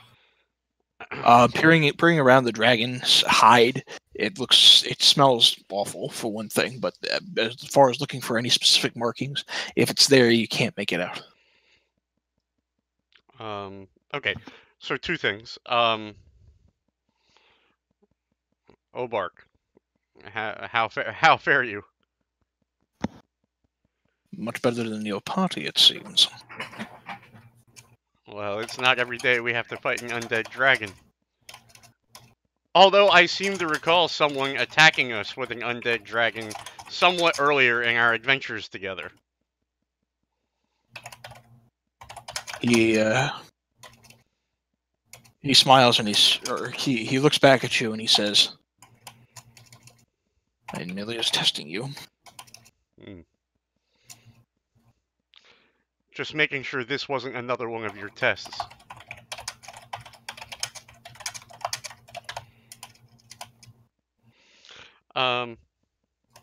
Oh, let's see. Okay. Everyone is up, including the jelly, who has not attacked anyone yet. Um, Kent's going to take a look at the dragon himself and see if he can find anything on the dragon that would be cool dragon shit. While you're doing that, Obark is actually going to approach the jelly and begin to inspect it a little bit. Okay. And he looks over at you, Dr. Connors, and he says, "Now, how did you manage this one up first?" Well, this used to be a crab, but he is clearly no longer that after he picked up a crystal from a statue. Purely of Turned his him into own this volition. abomination. He shakes his head, and you watch as he pulls out a ring, and he aims it towards the jelly, who's kind of... And he says,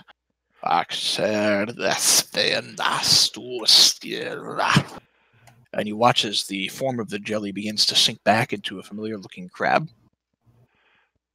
With only one hit point, but your crab's back. Nice. I mean, oh, he's so small.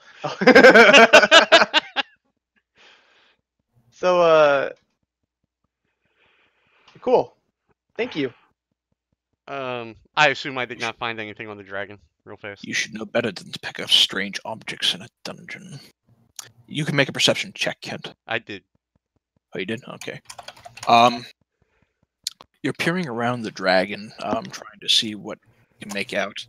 Aside from just the rot and anything, there's nothing that stands out as being really significant. But as you peer at it and get a better sense of it, you get the sense that maybe you were mistaken before. This isn't a Dracolich. This is just an undead dragon. Okay. Good call. Alright, I'm going to come up here and I'm going to talk to Obark and I'm going to ask him, what do you suggest our next course of action should be? He Or says, my next course of action, rather, not ours. I'm not putting said- this on everyone. he says, assault the two nodes below from the remotes, take their weapons, stop their plans. I will send for you when you acquire the last of the weapons, and we go to assault the shadow. Hey, Killy, our relationship has been fraught with untrust, but do I believe he's got not good intentions, but doesn't intend us harm? Make an insight check. Crow, you don't detect any hidden secrets in this room. Kent, Okay. you get the sense that he's not deliberately trying to put you in harm's way per se. You get the sense that this Zaxis that he's talking about, this assault on the Shadowville, is genuine. But you also, having been around your master for long enough, get the sense that he doesn't really care for your well-being. Right, no, I've got that down. You get the sense that this is less about doing what's right or what might help, and more of a means to an end. Yeah. Real Go ahead. Well, real fast. I did ask him about the staff, and were we interrupted by the dragon before that really took place? Or He told you that it served as sort of a beacon to draw Zaxis' minions to you. okay, That was all he told you. out of character. I assume that the beacon would not be the secret bonus that the staff has on it, or it is. Yep. Okay. Along with something else, but you haven't hit that yet. Okay. No. Just trying to find out more. I have to know what's in the arsenal. Okay. Just write that down. Beacon for. Okay. Gentlemen, I suggest that we rest before we continue forward. Yeah, for sure. A wise decision, but personally, I would prefer to do it outdoors, says Sir Bradford. I don't think that will be a problem. I don't intend to get caught in these walls with an army of undead possibly tracking us. And this location is no longer safe. Need to move, Okay. says Obark. Okay. Guys, shall we venture forth? You must gather your party before you venture forth. You must gather your party before venturing. So I should assume that these skeletons are pretty much all dead. The bulk of them, yes. The bulk of them? Any that are left, are standing dormant. I think those are probably the ones under Obark's command. Okay, alright. So let us As you make our begin- way. Oh, sorry, guys. As you begin to make your way out, Obark will pull an item out from under his cloak and approach you, Dr. Connors, and he says, I understand you found something similar of this once before. It may help you in the future. It looks to be it's carved out of bone, but it looks like some sort of whistle. Oh! Before we I'm leave, so excited. because I think Obark kind of instinctively grabs his ears and he goes, You're welcome. before we leave, I would like to mention Roaring to Obark and see if he knows who he is, and that we've had a vampire specifically after the book named Roaring, former companion. He says, I know who he is. I've spied on you long enough to see him. Hence why I knew about the whistle. If what has happened to him, as you say, he has turned into simply another minion of Zaxxas. He is no longer any friend of yours. Okay. Alright. Shall we make our way outside, and I will bid Obark not farewell, but goodbye, I guess. I think that's the definition of farewell, but I know. Farewell sounded like I actually care about his well-being. All right. He simply stands by and lets you pass. Okay. All right. So, are we all heading back down, or out, or back down to the outside? I need to make this map small. We'll say just to make this easy, if you're heading out back outside, you can head back outside from the temple here. Okay. Do we want to just, I guess, transition and find a place to rest, gentlemen? Yep. Sure. I would say so. Oh, yeah, let's go. Sure. All right. So, just a second. As Kent leaves the room, he makes the 5 rots hit the undead dragon. All right. So, just to remind you, that's the whistle. I was looking for it. I couldn't remember what it was called. Night call. Can you add it to the magical items acquired list? Yeah, I just did. Thank you.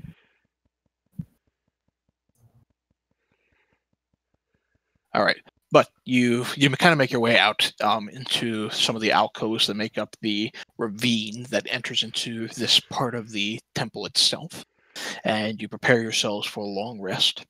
In the midst of dinner, Sir Bradford kind of looks amongst you, and he says, I understand the need for acquiring the remaining 2 items, but I'll remind you to your benefit as well that this dark lady, this information broker that is in the area, does have the winds of fate, and I do fear that Sir Edward Brock may go out of his way to acquire it.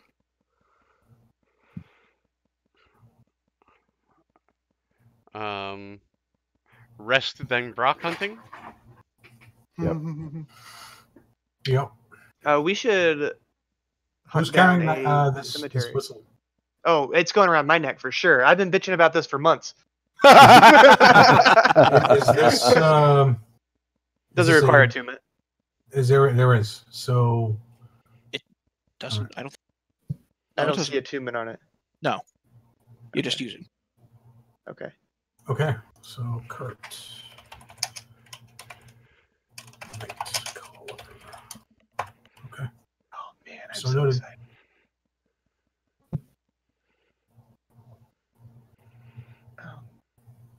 So let's go hunt down a cemetery. So Bradford will say, she's in an old mansion. Oh, guys, I just got a great idea to complete a side quest. We don't need to steal the body of the Lich's brother. I'll just bring it to him. You can't He'll see walk it. out of there on his own. You can't see it, but I'm face palming right now. That's why if an hour hasn't passed, he said that all telepathically to the rest of us and left Will out. Oh shit. Yeah, it sucks being the only good aligned party member. You're not the only good aligned party member. Yeah, I think I have some good in my Yeah, I'm blood pretty somewhere. sure I am. No, okay. The only one who cares is I'm he's a good I'm line. pretty sure I am. I'm pretty sure you're not. You beat the shit out of a chick like at a frat party and left her naked on a fucking what do you call it? Well, I'm Bradford will good. pipe in and say, "Excuse me, what?" he goes, well, chaotic good. Chaotic Oh shit. I have to bio real fast. I gotta get drops in the dog's eyes, so I'll be right back. Yes, same. Well, like I'm you gonna take guys, like 3 you minutes. guys have never frat hazed a girl before, right? Hello, I'm a bard. All right. So Girls are kind of my thing. while we're waiting on that, go ahead and give yourselves the benefits of a long rest. Okay. Oh, amen. So for the Wanda Secret, I just roll a 1d3 and see how many charges I get back. Yeah, Assume during the long rest, Dawn would approach at some point. yeah, because this is at late at night is when you did this. So you get all your charges back. Oh, where's my player's handbook?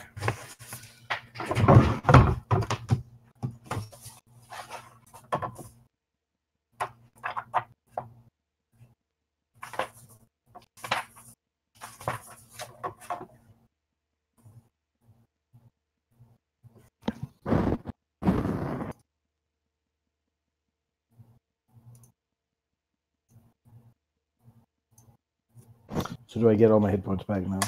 Yes, you get all your hit points back. Get all your hit points back. You get all your key back. All that good jazz. Yeah. I'm just waiting on Kent to get back before we get rolling.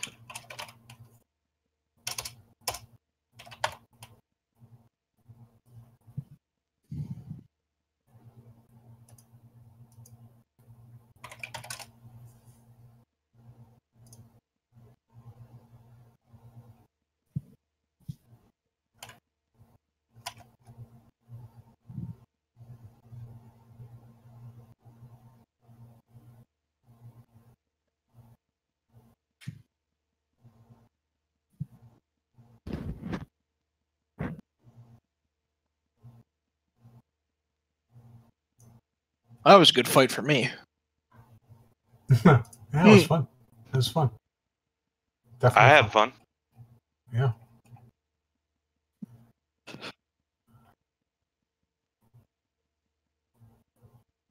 My favorite part was the 16 Panthers.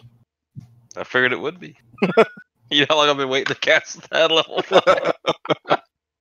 No, what's going to suck is when you cast it at like level 8 and we have to pull like 3 dozen Panthers onto the board somewhere. And you know I'll do it too. I know you'll do it. Yep. I think it'll be really funny when you have to figure out what to do when me and Druid both summon Panthers. I'm back. Means I have to throw more people against you with counterspell is what it means. Because, if things wouldn't have gone your way, you could have had 24 Panthers out there to deal with. Yeah. Oh no, I can't cast it at level 5, so it would only. No, at level. So it hit at 16 level- plus your 8. Yeah, mine's 16, you're 8. Oh shit! Yeah, that's math. Okay. Nice. So okay, your Well, I wife guess I does the can cast base. You it, know this. concentrate on it twice.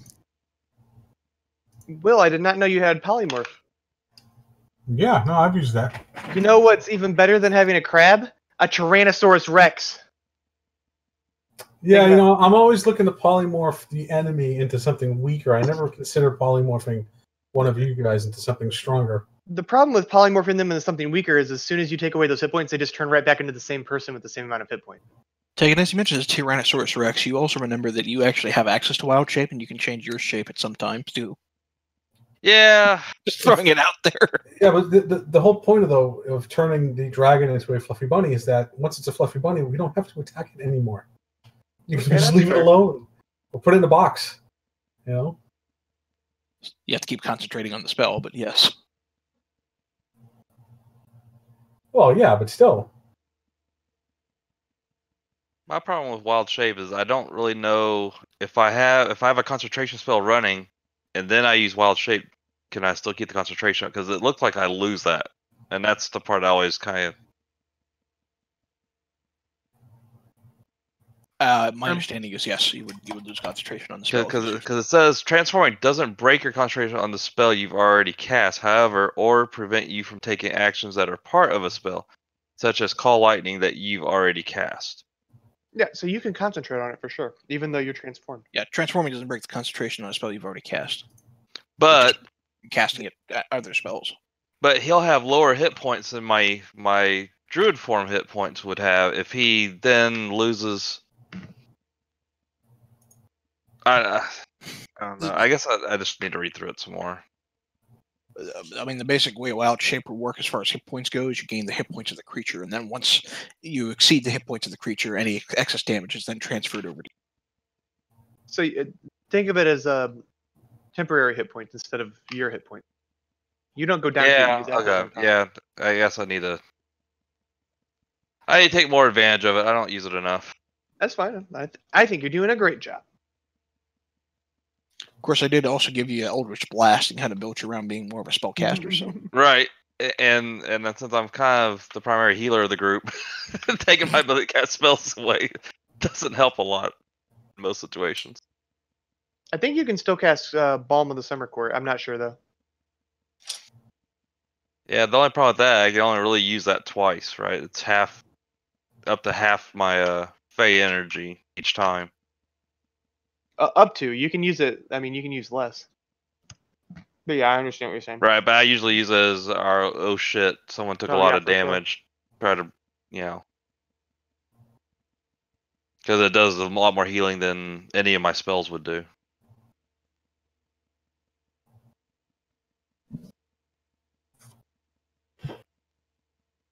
Yeah, I thought long and hard about what 5th level spell to take. I went back and forth on that several times during the week. But I don't think any of them had the fun potential of Geese. I don't know, I like the one Killy gave me. I just wait to Synaptics- use it. Yeah, Synaptic Static looked awesome, especially since the save is an intelligence save. And not only does it do good damage, but it weakens Out. for the rest of the combat. I whoever ran you that target. spell for a while on my Warlock. It comes in handy a lot less often than you think, but when it does come in handy, it's a fucking game changer. So it's Synapse, like it just stays in your bag for forever, and then when you finally get to pull it out, it's like, oh my god, that's amazing. Yeah, like that room full of ogres, it would have been handy. Yeah, it was just very situational. Yeah, geese. I mean, I can do such horrible things with the geese. I could ruin an NPC. But I'm good aligned, so I won't do that. But so I won't. But I'm chaotic, so so I might just where have we some. headed? This was fun. So Hold monsters also. Good. Go ahead, Kelly. Sorry. So Bradford will point out the direction of where the Dark Lady, this information broker, is supposed to be, which is the manor right there. Is there over here? This. Yep, that's the manor. Is there a cemetery that we can stop at in between then and now? There's probably a cemetery just outside of Red Larch. Sweet.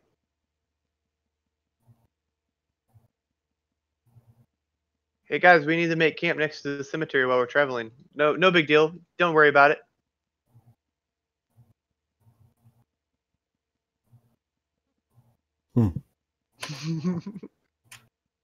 Hey, I'm going to maybe take a brief walk through the cemetery and maybe animate a dead.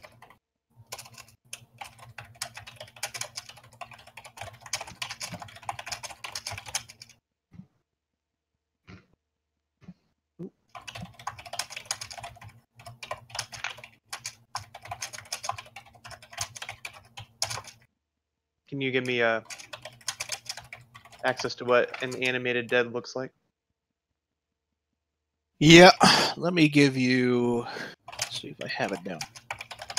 Actually, I could be able to do this. Are we heading to Red Larch? Is that where we're heading? I think we're headed to the manor, right? Towards the broker. But don't we have to go through Red Larch, or are we just kind of cutting across? Oh, we can do whatever. I don't care. I will say that as you exit out into the day sky in the morning, it is especially bright and especially warm. In fact, it's almost sweltering warm.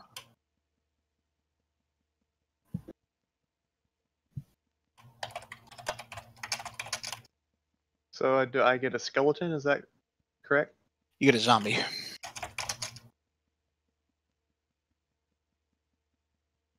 Oh, skeleton if it's bones, or a zombie if it's a corpse. Okay.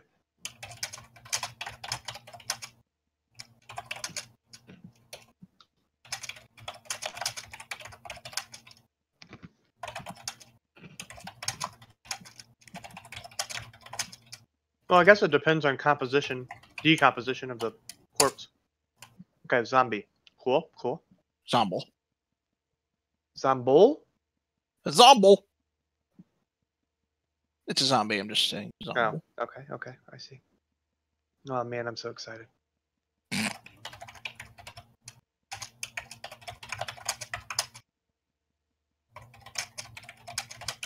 Zombie. So I'll say, for the sake of arguments, as we're waiting on Kent, that you make your way out towards Rundrith Manor, and the travel takes the better part of, maybe 4 days or so, maybe 5, as you kind of glance along on the carpet. But as you're making this travel, Sir Bradford will turn to the lot of you, and he says, the 3 artifacts. Collected in all, they essentially allow you an unfettered wish. Tell me, what would you do with your wish? I'd wish for more wishes. He says, I still don't think that's allowed. Ixnay or more wishes. I can't bring people back from the dead. He says, that normally would not be allowed under the abilities granted by the Hand of Fate. The 3 collected artifacts bend the rules a little bit. In essence, you could bring someone back from the dead.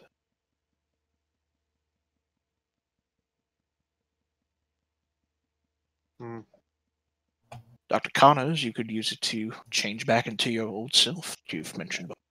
But we only get 1 wish, and that seems kind of selfish. I mean, I was willing to blow a genie on it, but this seems really important. In the middle of combat, I should remind you.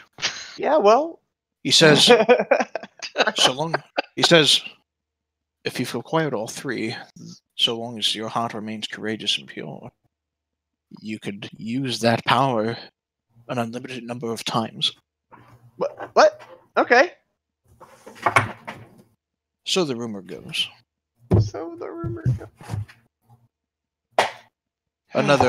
Another suggests that the artifacts will disappear into the far-flung corners of the universe once they're used once, but could be easily acquired again. Like the Dragon Balls. Like the Dragon Balls.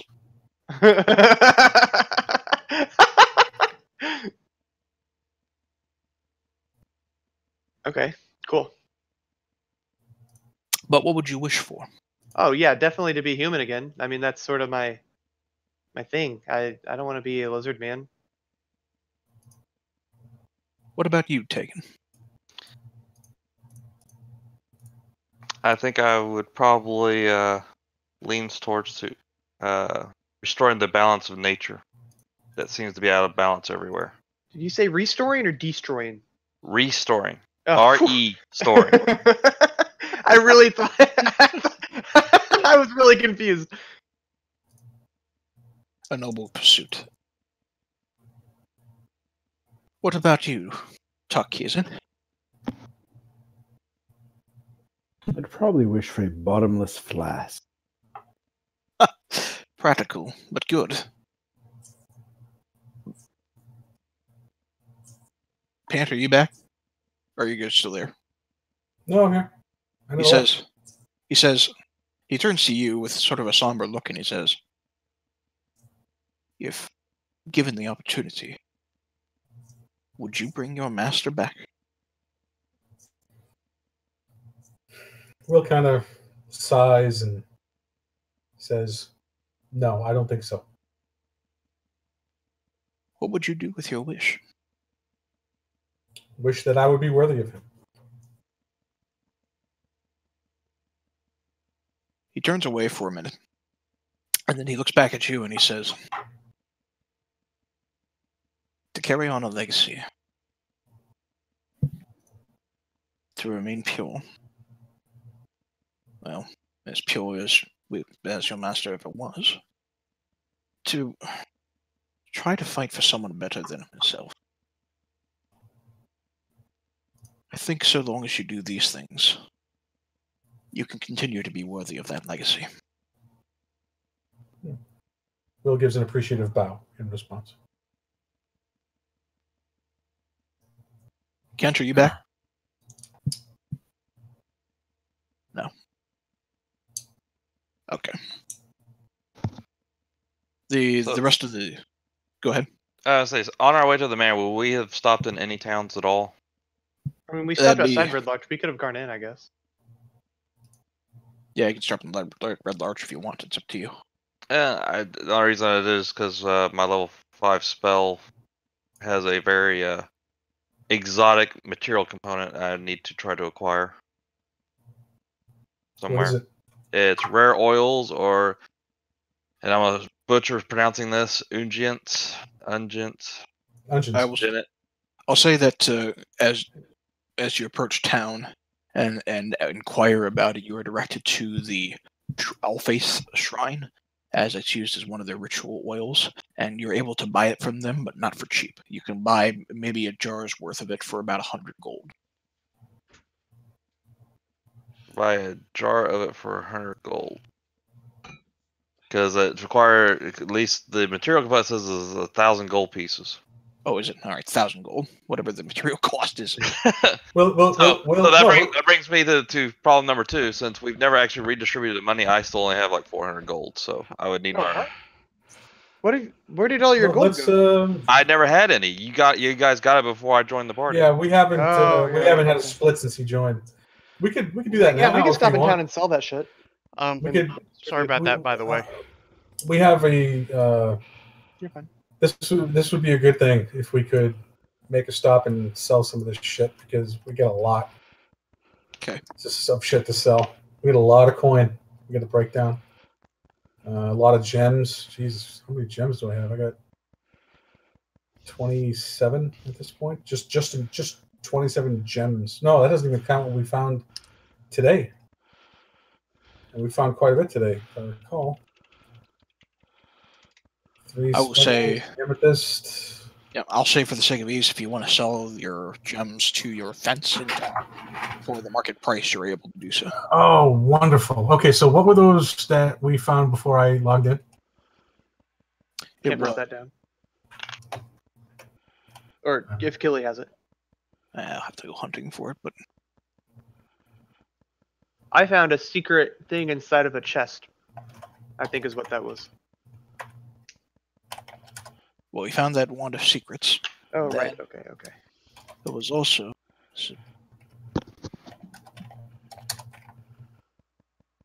B14. What?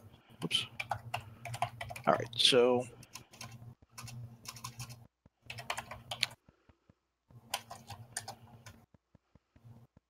it was that plus a suit of studded leather armor and a longsword.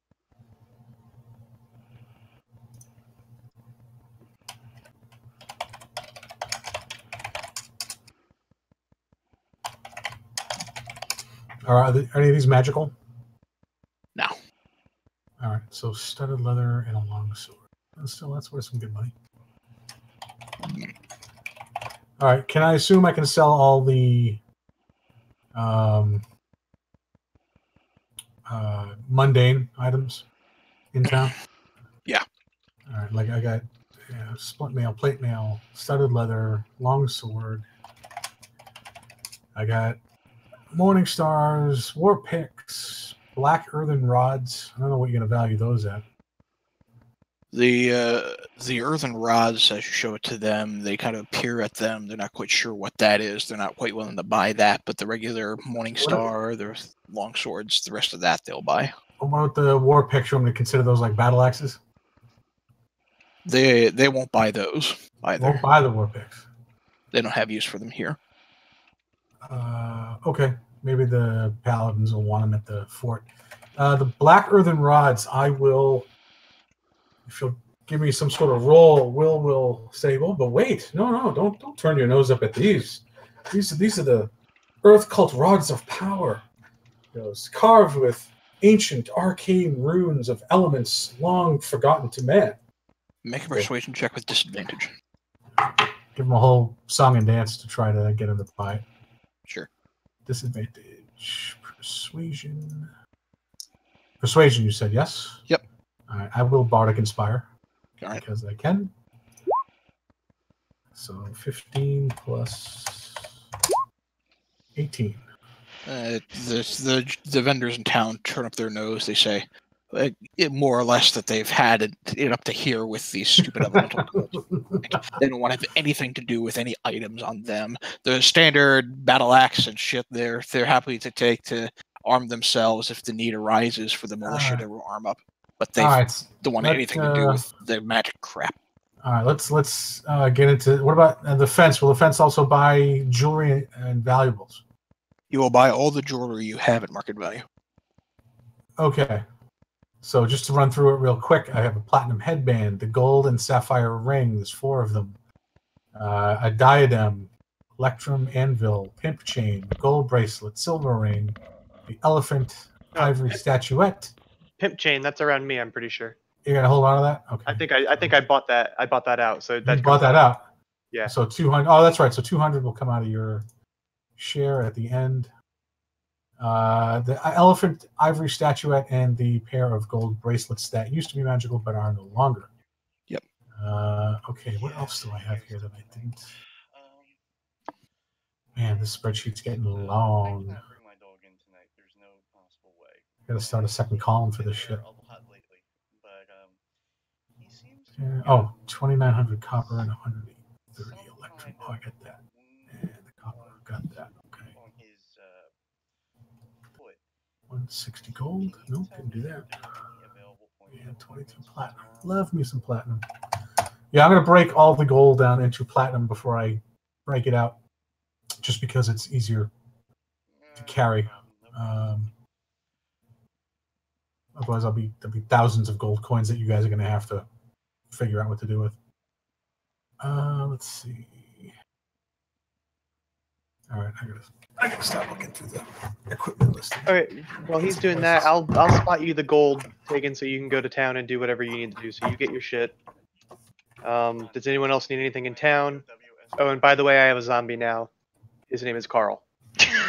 Nice. Yeah. By the way, I have to ask: are you dragging this zombie through town? Well, no, of course not. People would not understand.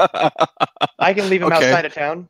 He'll still be there when I get done. It's not like he has anything to do. Am I right, guys? He's not alive. Hey, just as a heads up, Kid's got kind of a pet emergency. Not super emergency, but he's on the phone real quick, so give him a few minutes. Okay. Yeah, no problem. All right. So on the rare oils, does the vendor have enough for me to buy 2? They Cast do, of but just, and they're not willing to sell you any more than that. Okay, that's fine. I'll take the 2. That's 2,000 gold if you're going to do it. Yep. Let's make that. That's fine, because I may still try to get to work at some point then. Wow, 1,500 times 5. So if 7,500. Dr. Connors is spotting me the money, that's what I would need. So Yeah, that's fine. Unless you just want to wait a minute, and I'll give you your. Yeah, I share. mean, in terms of the game, it'll all work out. But just so we can make sure he's all good, and we don't have to wait on you to do math real quick. At some point, when we next get to a big city, Will's going to have to sit down with someone who will actually buy magical items. Figure that shit out. That list is getting awfully long, too. All right, so if I sell off all the armor and the weapons, sans the war picks and the black earthen rods, which I'll probably just dump. Well, the war picks and the black earthen rods, can I sell them to a smithy for scrap? You can. They're still not willing to take the rods themselves from the black earth. The war picks, if you want to sell them for scrap, they'll take it for scrap. But they'll take it at a third of the value if you do it that way. No, that's fine. I'm just sick of carrying them around all the time. War pick, I don't think. Oh no, war pick. There it is. 5, 10, 15. That's not even that much money. That's 14, 15, 20. So you said at a third of the value? Third of the value. So if it's at base 20 gold. Yeah. 6 gold. And the black earthen rods, I think I'm just going to dump. You know what? I've got next gaggle of children that runs by. We'll do a little juggling with the 3 black earthen rods. Okay. And then hand them out to the kids to let them chase each other around with them. Hopefully, they're not to piss off their parents. Okay, so as you juggle these rods around, I need you to first make a dexterity check. Oh yeah, sure. Is it dexterity or performance? Dexterity. Okay. Oh, Okay. sorry. We'll count the 8. So you begin to juggle these rods, and they all just kind of boom, boom, boom, fall into the ground. And as they do, one on top of the other, 3 gigantic earthen hands just shoot out from them and chuck the rods in the sky, where they come to clump back down on top of the first hand, which then sinks down on top of the second hand, which then sinks down on top of the third hand, before they sink down onto the floor, and they just kind of roll haphazardly along the road. And a couple of the Red Larch inhabitants kind of look up in the sky, kind of confused for a minute. There's a brief pause, and all the children go, "Ah!" Will bows, because of course he meant to do all that. Yes, come to the end, he'll say to anyone who's watching. Come to the end, you'll see greater epic illusions and tales. And he'll pick up the rods and put them back in his pack. Hold on to those. You should be grateful you failed it, because if you didn't, there was one of those kids that was going flying in one of those. That could be fun. All right, so that goes off the weapon list into the magic item list. And that goes in the bag.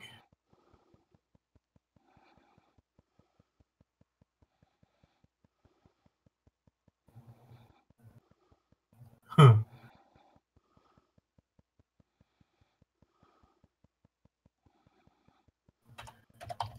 In the bag. Okay, so armor sold, weapons sold, jewelry and valuables. What about those 11 nautical books, Killy? Got a buyer You try to find someone in town. The one guy who seems like he might be willing to pick them up would be that older individual, the Invaluable Summaries. Yeah. He'd be willing to buy them from you at market value. Great. He's been burning a hole in my bag of holding for a long time. Okay, so the pimp chain we keep.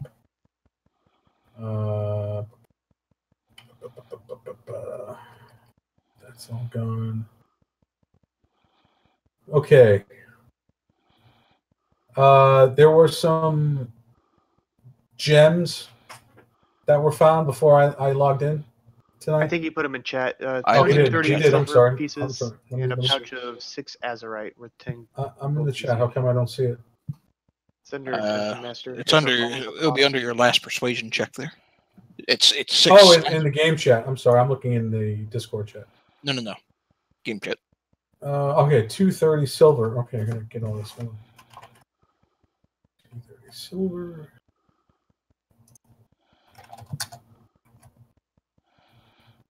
6 Azurites worth 10 each.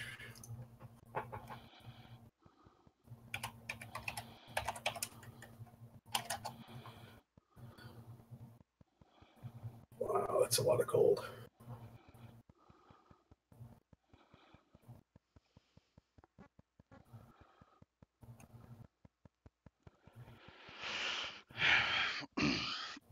Sorry about that, guys. I was just making a vet appointment for tomorrow.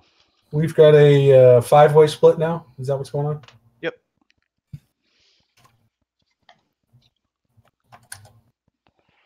While he's doing the math there, Kent, as you're making your way over to the manor where this dark lady is said to be, Sir Bradford will look over to you, and he's in the midst of asking questions with everybody in the discussion. And he says that the 3 artifacts that he had mentioned to you allow you to essentially bend the rules of the wish that has a chance to be granted by the Hand of Fate, and asks, "What would you do with an unfettered wish?"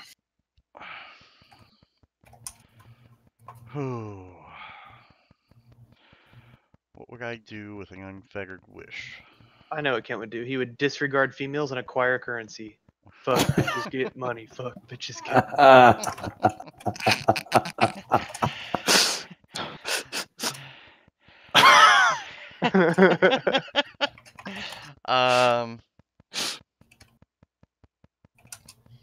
I do not know. I find that wishes are something hardly worth thinking about too long. I suppose I would have to figure that out when that moment comes. He nods, smiling, and he says, "I feel much the same way." Pant in the game chat there, everybody gets 120 platinum, 8 gold, 8 silver, copper. And who got the pimp chain? I Miles. did, Kurt. All right, so Kurt gets 100 platinum, not 120, and the pimp chain. Okay. 100.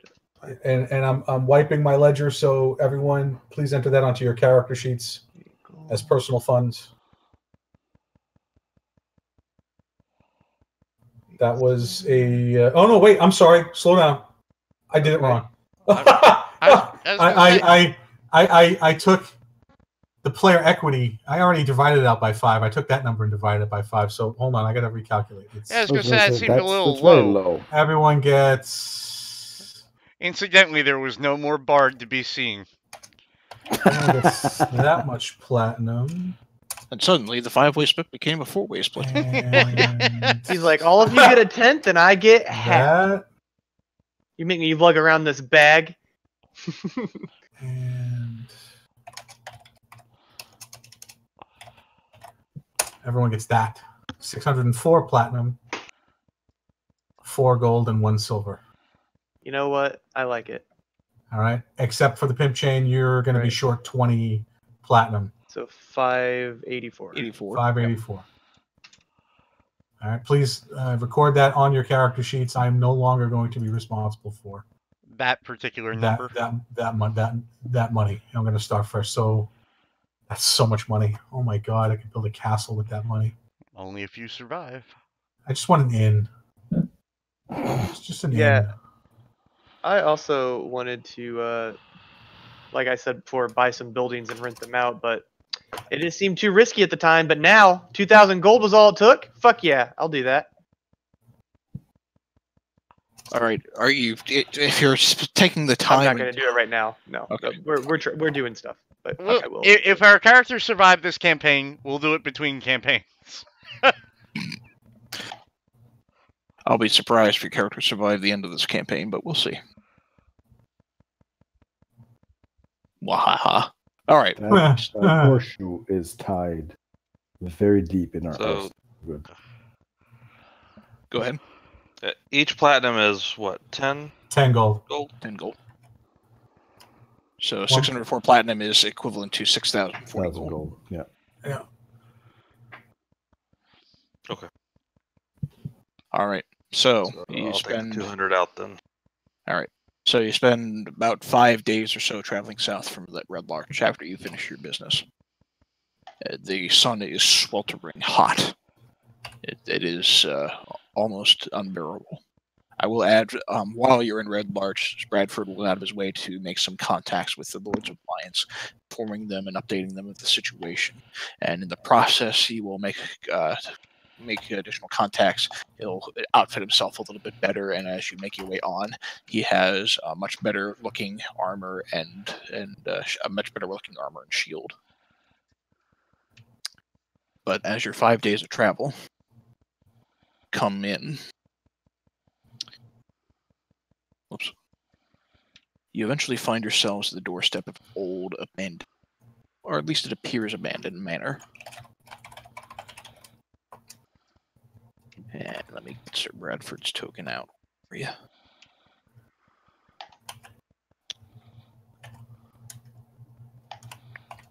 Where is he?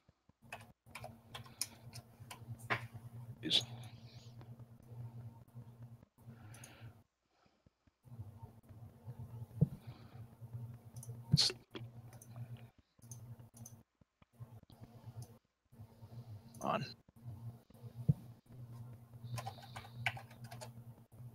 Oh, okay.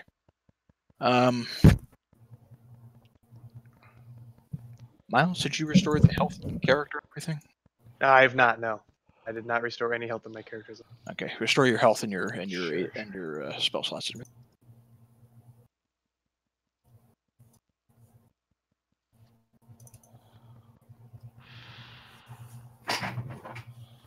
Sorry, I'm just messing with some stuff. Bear with me. You're fine. Yeah. There you go.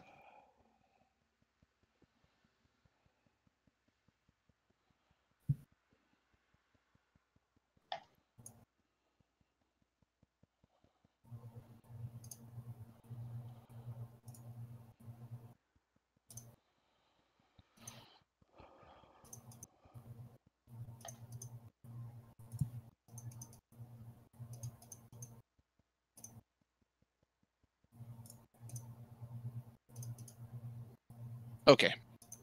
So, you approach the doorstep for the entrance of what appears to be an old, almost abandoned-looking manor of sorts. You can see dilapidated stone kind of falling off of the edges here, but before you is still a grand entrance, and although it is broken in some areas, you can see there's a stained glass door in front of you. And this is her like house. Well, that what's right? left...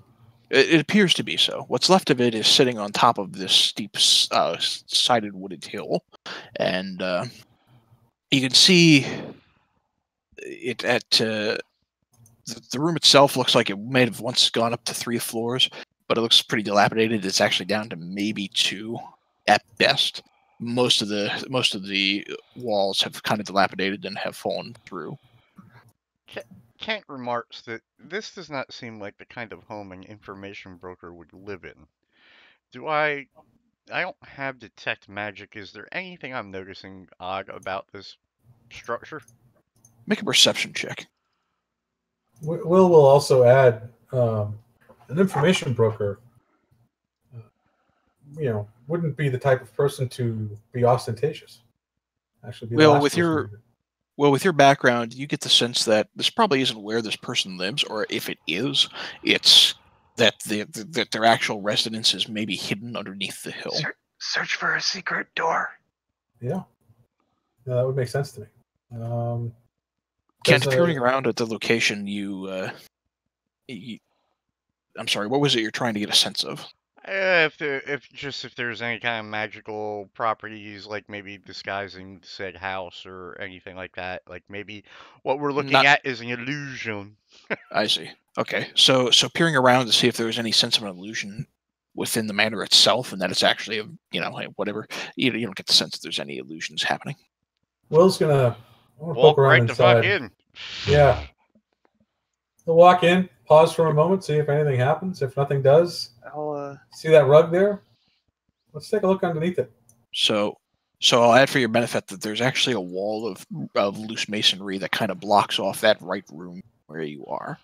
So as That's you fine. enter in, Sir Bradford being close behind you, you hear the murmuring of some sort of discussion happening on the other side of the... Oh. I will be quiet, stealthily move into cover, and listen. Okay. I need you to go ahead and make a stealth check for me.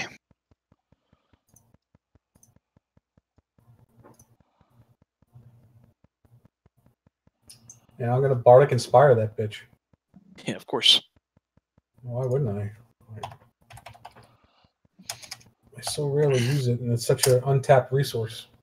All right. All right, so you got a total of 19 then? 20. Yes, you're right.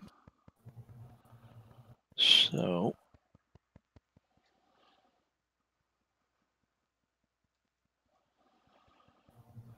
All right.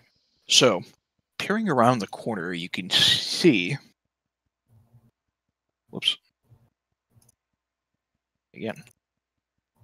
You can see what appears to be some sort of bedroom, but sitting just off of the bedside, you see what looks like a drow woman intently listening at a familiar figure of Sir Edward Brock. Flanked around Sir Edward Brock, you see 3 individuals in rough leathers with masks covering their faces. They have what appears to be sheathed daggers and are just kind of nervously standing at the ready. And you hear Sir Edward Brock mention out, "We found the location of your wayward lover, as well as the location of the eggs that he has stolen from. Give us the winds of fate, and we will tell you where they've been taken."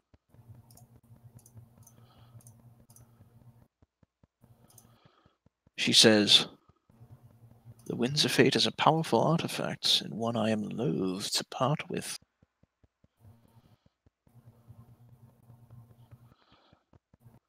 And she's in the midst of trying to persuade her to part with the winds of fate.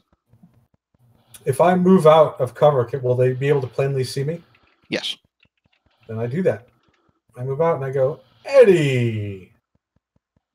Buddy!" The 3 individuals instinctively have their daggers drawn in an instant. And Rock looks over to you and he says, "Is the doctor with you?" And he kind of peers over your shoulder to see if he can see your compatriots. Will turns to the woman and gives a flourish with his cloak and a bow and says, "My good madam, I am Will Ferrell Beethoven, entertainer of kings. These are my compatriots, the Diamond Bearers. Surely Mr. Brock informed you that there might be other interested parties?" She says, "Ah, yes. I've heard of you. Interesting stories, especially how you treat women." Well, a good story does require some embellishment. Don't believe everything you hear, my good lady. No. But she has something of a coy smile underneath her drow face, and she gives you a look of piqued interest. Hey, Kiwi. Mm-hmm. I'm assuming I'm within earshot of said Will and the conversation, because I'm sure he's not whispering. Yes. I have not entered yet. If it's a shell of a castle, or a shell of a house, mm-hmm. I assume it looks like it's open air above the rocks? Yes. Mostly. There's some dilapidated crumbling masonry that gives shadows to some corners of the manor. But how high are the walls? Let's say about 30 feet, maybe. Right on.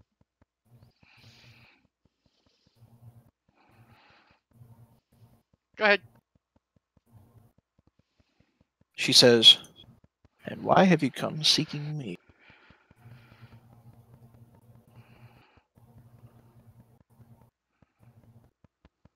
who is she asking? You. She's asking me why have we come seeking her? Yeah, why are you here? Oh, for the same reason our friend Mr. Brock is here. As I said, surely he must have indicated to you there would be other interested parties in the Winds of Fate. It seems everyone is interested these days. But from what I understand, you have something of interest that belongs to a good compatriot of mine. And she looks down at the loot of your master. Huh. It used to belong to a compatriot of hers, she says? She does. Girls got to stick together, am I right? Oh. Yes, and as she it finishes that, you hear the sound of a lute.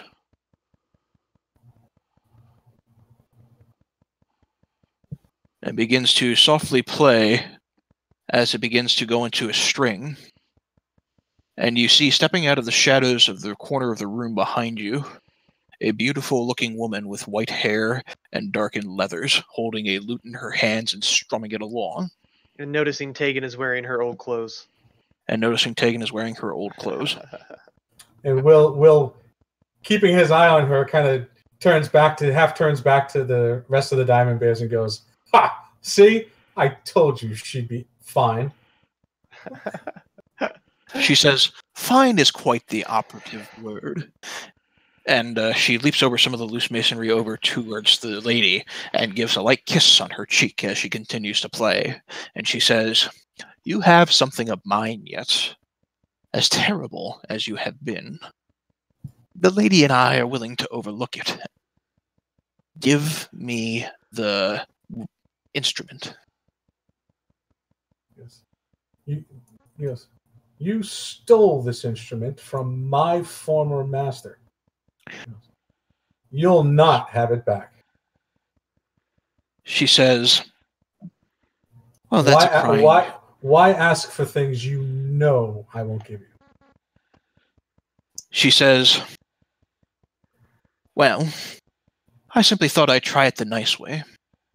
And she steps back a little bit, continuing to play her instrument. And she says, "You know, Dr. Connors, you're not the only one who can charm a dragon." You see, as the Dark Lady's form begins to take shape, it begins to grow, and it is enveloped in shadow as it begins to grow in size.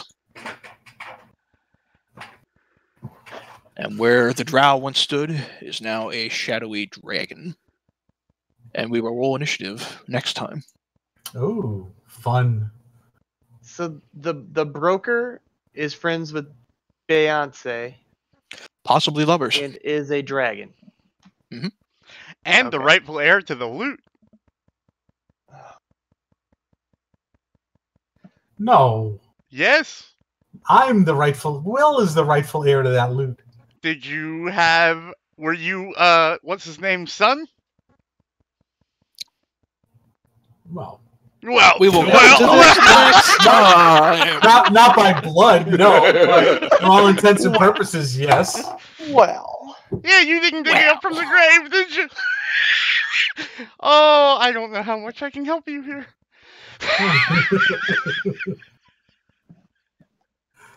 Nice. This will make for a long and interesting battle, which will take place in 2 weeks. Remember that next week, if you can attend, we are doing the D&D Halloween-themed one-off that will be different from the main story here. Is Halloween on Wednesday next week? Yep. Next week. Yep. Unfortunately, I'll be with my children. I know. I figured.